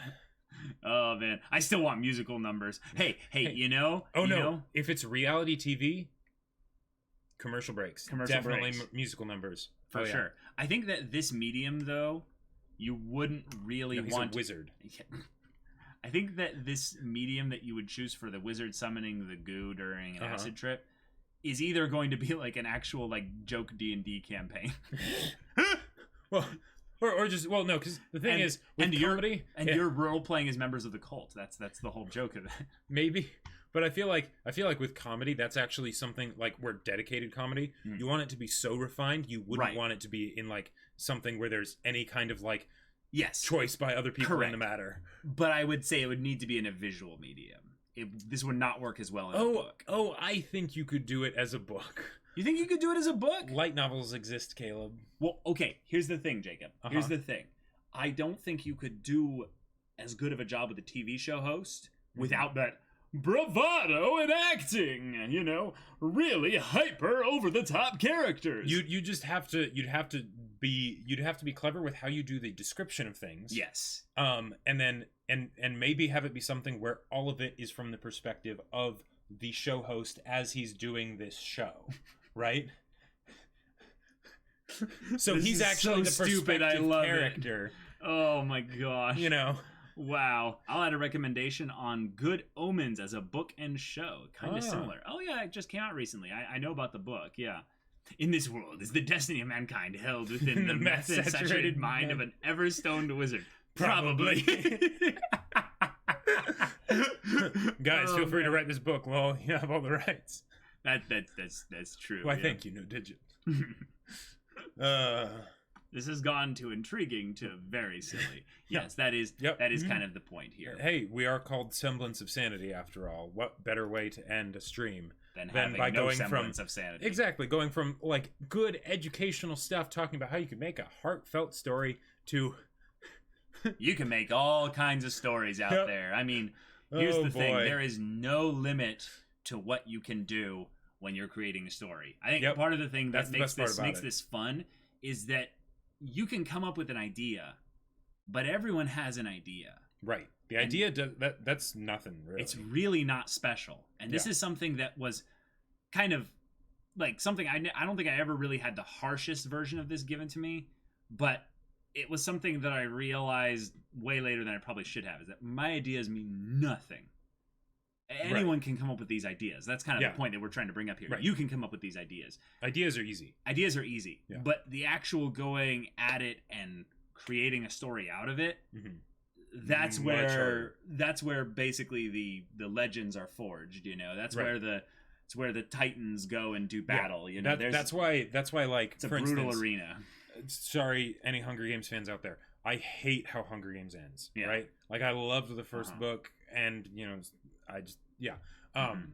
But the thing is and there was a point where I was kind of like, "Oh, come on. Like you could have done better than that." But the idea of just like making a story, it's stupid hard. It is Mhm. stupid hard. So, Yep. you know, if you ever see something and you're like, "That's uninspired," or "That's, you know, whatever." But they made something. They made something and got it out there. So, Mhm. yeah. Yeah. Yeah. Based on doing these streams and stuff here, guys, what's some feedback that you guys would like to pass on to us? Yeah. 'Cause I we must like- draw the wizard. Oh, please draw the wizard and pass it on to us on Twitter or Discord or what have you. I would love to see this this ridiculous kooky wizard. Oh man. But yeah, what's some feedback that you guys would like with this? Because I would love to do more of these, but I know that they're not really for everyone. A part of this is not just the Oh, more reading ideas chat, being please. yes, more reading chat. Yeah, I think that was a Sure. problem where we got so into the specific ones that we were doing. Right, with that- like the Berserk manga, for instance. No, I'm talking about talking about with this Oh, with this style of... with this style. Oh, we gotcha. stopped asking for ideas after we got the one sentence summaries. That's a good point. And that wasn't actually my original goal. My original goal was that we would basically take the one sentence summaries and then add basically some flair to them, and then probably take, at most, I would say, 1 or 2 of them from here and basically throw a wrench into things here. But showcasing how even with throwing a weird idea like a wrench into things, you can still make it work. Sure. Should this be animated or IRL? Could we somehow get Dio's voice actor to play the wizard? Ho ho. Ho ho. Ho ho. Yeah, exactly. Ho ho. Oh, Cthulhu, you're approaching me. Oh my gosh. I always felt the same way about making stories. I had many in my mind, good ideas, even tried to write something once, but only that came to mind were major plot points. Yeah, for sure. One sentence stories, but we make it as we go in chat. Like, one day I went to the store and we have to go in a circle and carry it on. Oh, dang, that'd be insane. Oh, gotcha. Do Google Docs for us to view, like with the character creation podcast. That's right. I forgot good about point. that. Yeah. Dang it. Yeah. Because you guys are probably like, wait, what? Like- Remind me on what's going on here. Right. Dang Hey, it. just like the wizard. We're having a bit too much fun in the other dimension. That's right. I want a lot more messing around with creative brainstorming, with more interaction with the chat, since the D&D one from before was slightly more fun, even though I like this format better. Gotcha. Okay. Um, we wrote this down. Don't worry. I was Yeah. typing things down here. Okay, what happened with your face? I got sunburned, and then the skin burned and broke at like certain parts, so I've got all kinds of pockmarked stuff on my face. Yeah. Yeah, it's pretty gross. Drug Wizard Part 2, when? Wow, is it that good? I didn't think it was that good. I mean, the point is that you can't really have a sequel of this. It's Right, you do it and it's done. Just like Fifth Element, it's a standalone movie that's so much fun and absolutely amazing. Yeah, I think having stories where just because the characters are that good or that ridiculous or that enjoyable to watch doesn't mean you need to have sequels. Well, okay, do you come up with titles for these 3 stories? For the third story, it's definitely That Time I Summoned a Great Old One While I Was, stoned as balls. Okay. There are a few things more disheartening for me than having an idea I really love, only to see other fiction already do it and do it better than my ideas. Oh. Yeah. That Now- just means you need to get better. Now- Practice. On some level, here's where I would say the perspective on that is something that I resonate with, but also something that I've come to realize more recently, is that I'll constantly have ideas that I'll be like, oh, I wonder if I had acted on that, what would have happened? I need to stop wondering about that and start Right. acting on the things and stuff, because I'll find that a lot of the times, as I act on them, the idea actually gets better. Mm-hmm. If you don't do that, the idea stays in that, no Right. offense, but that mediocre territory. First drafts always suck. Yep. Like, Let it suck. channel the Skyrim and craft iron daggers over and over I love and how over you and use over. that analogy. Like- It's such a good analogy. It paints a picture, right? Because we don't have a problem with it when we're playing Skyrim, Yep. but in real life we do. Yep. For whatever reason, we don't have enough positive reinforcement. Kills face with each round of sun-scorched old frisbee comes closer and closer to a behelit. Oh my gosh, that's what fan fiction is for. Sure, yeah. Mhm. I actually think that it's really hard to come up with something new. Don't, because you can never know if you're actually coming up with something new. Right, exactly. The idea is that odds are someone out there has done something very similar to what you're doing. That's okay. A lot of my concepts aren't really that valuable. Like I said, ideas mean nothing. Also, new doesn't equal good. Yep. A lot of my favorite parts in Battle Lines were not, like, I was not thinking of them when I originally started the story, or even in the outlining stage or anything. It would be something where I was writing and then I was listening to a particular song, and then suddenly I'd be like, ooh, what if I did this randomly, and then I'm like, ooh, that actually, I like that a lot, stuff like that. Yeah, for sure. He's secretly a cultist. Those are occult markings. Yes. Exactly. Oh, man.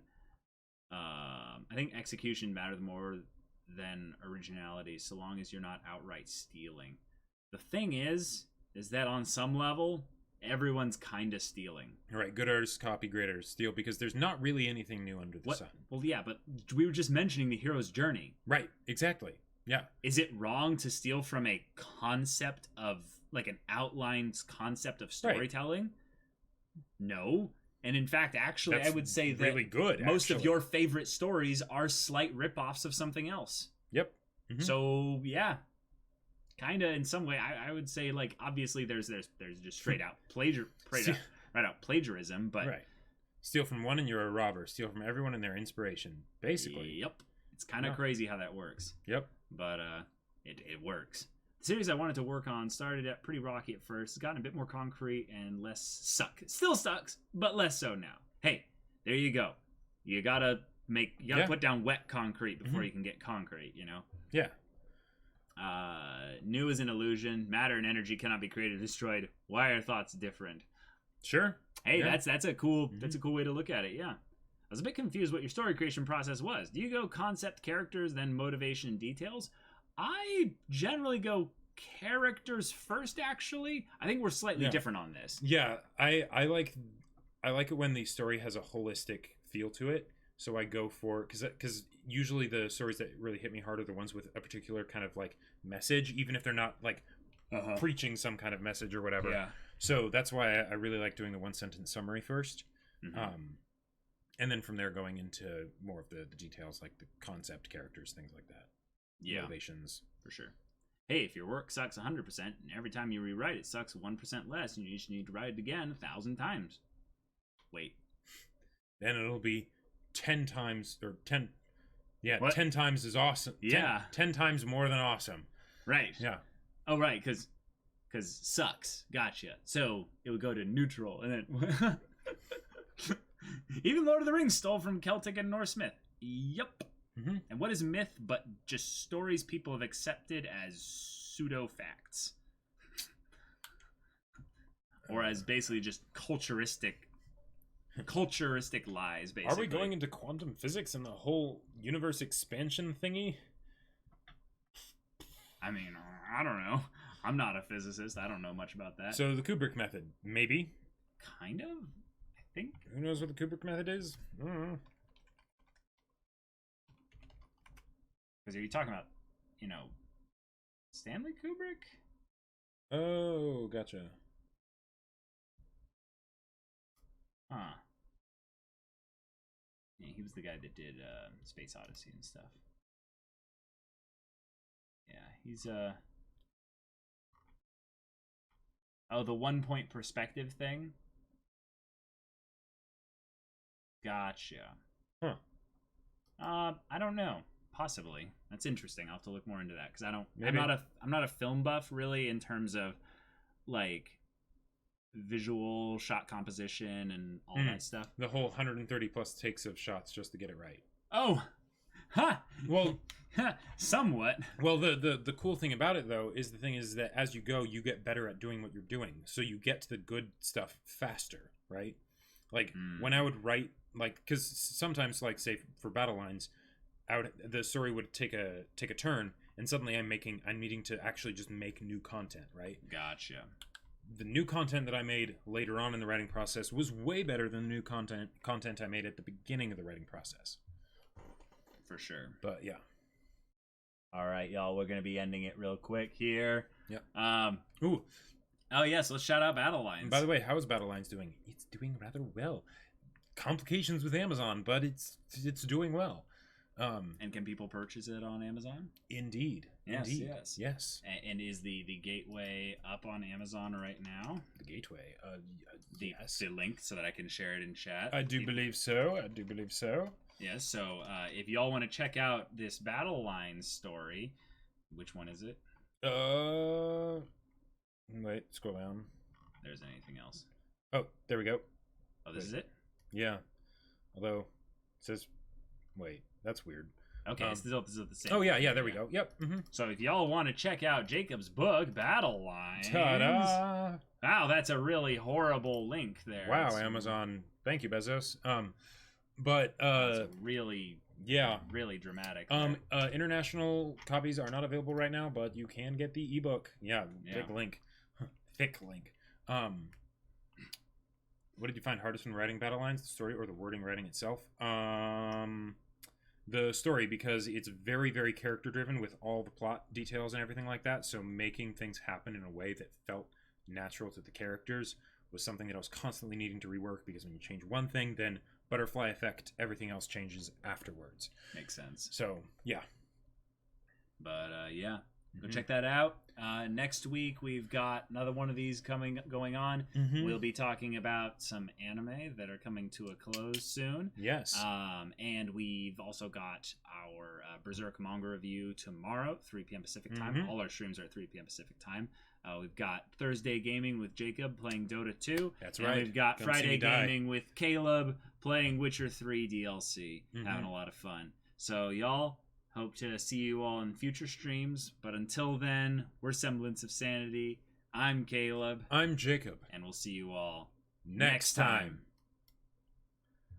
Has All anyone written any Battle Lines fan fiction yet? Ooh boy, not yet. I don't would think love so. to read Let me know. some Yeah, spicy battle. I want to read some too. Yeah. Battle lines. So who's gonna be the first to make a Battle Lines dojin? I mean, Yeah. you know. Battle curves. Oh my gosh, battle curves. It needs to happen. Yep. Yep. I mean, what would be the ship that you would be most excited to see? I'd really be excited to see Mercury.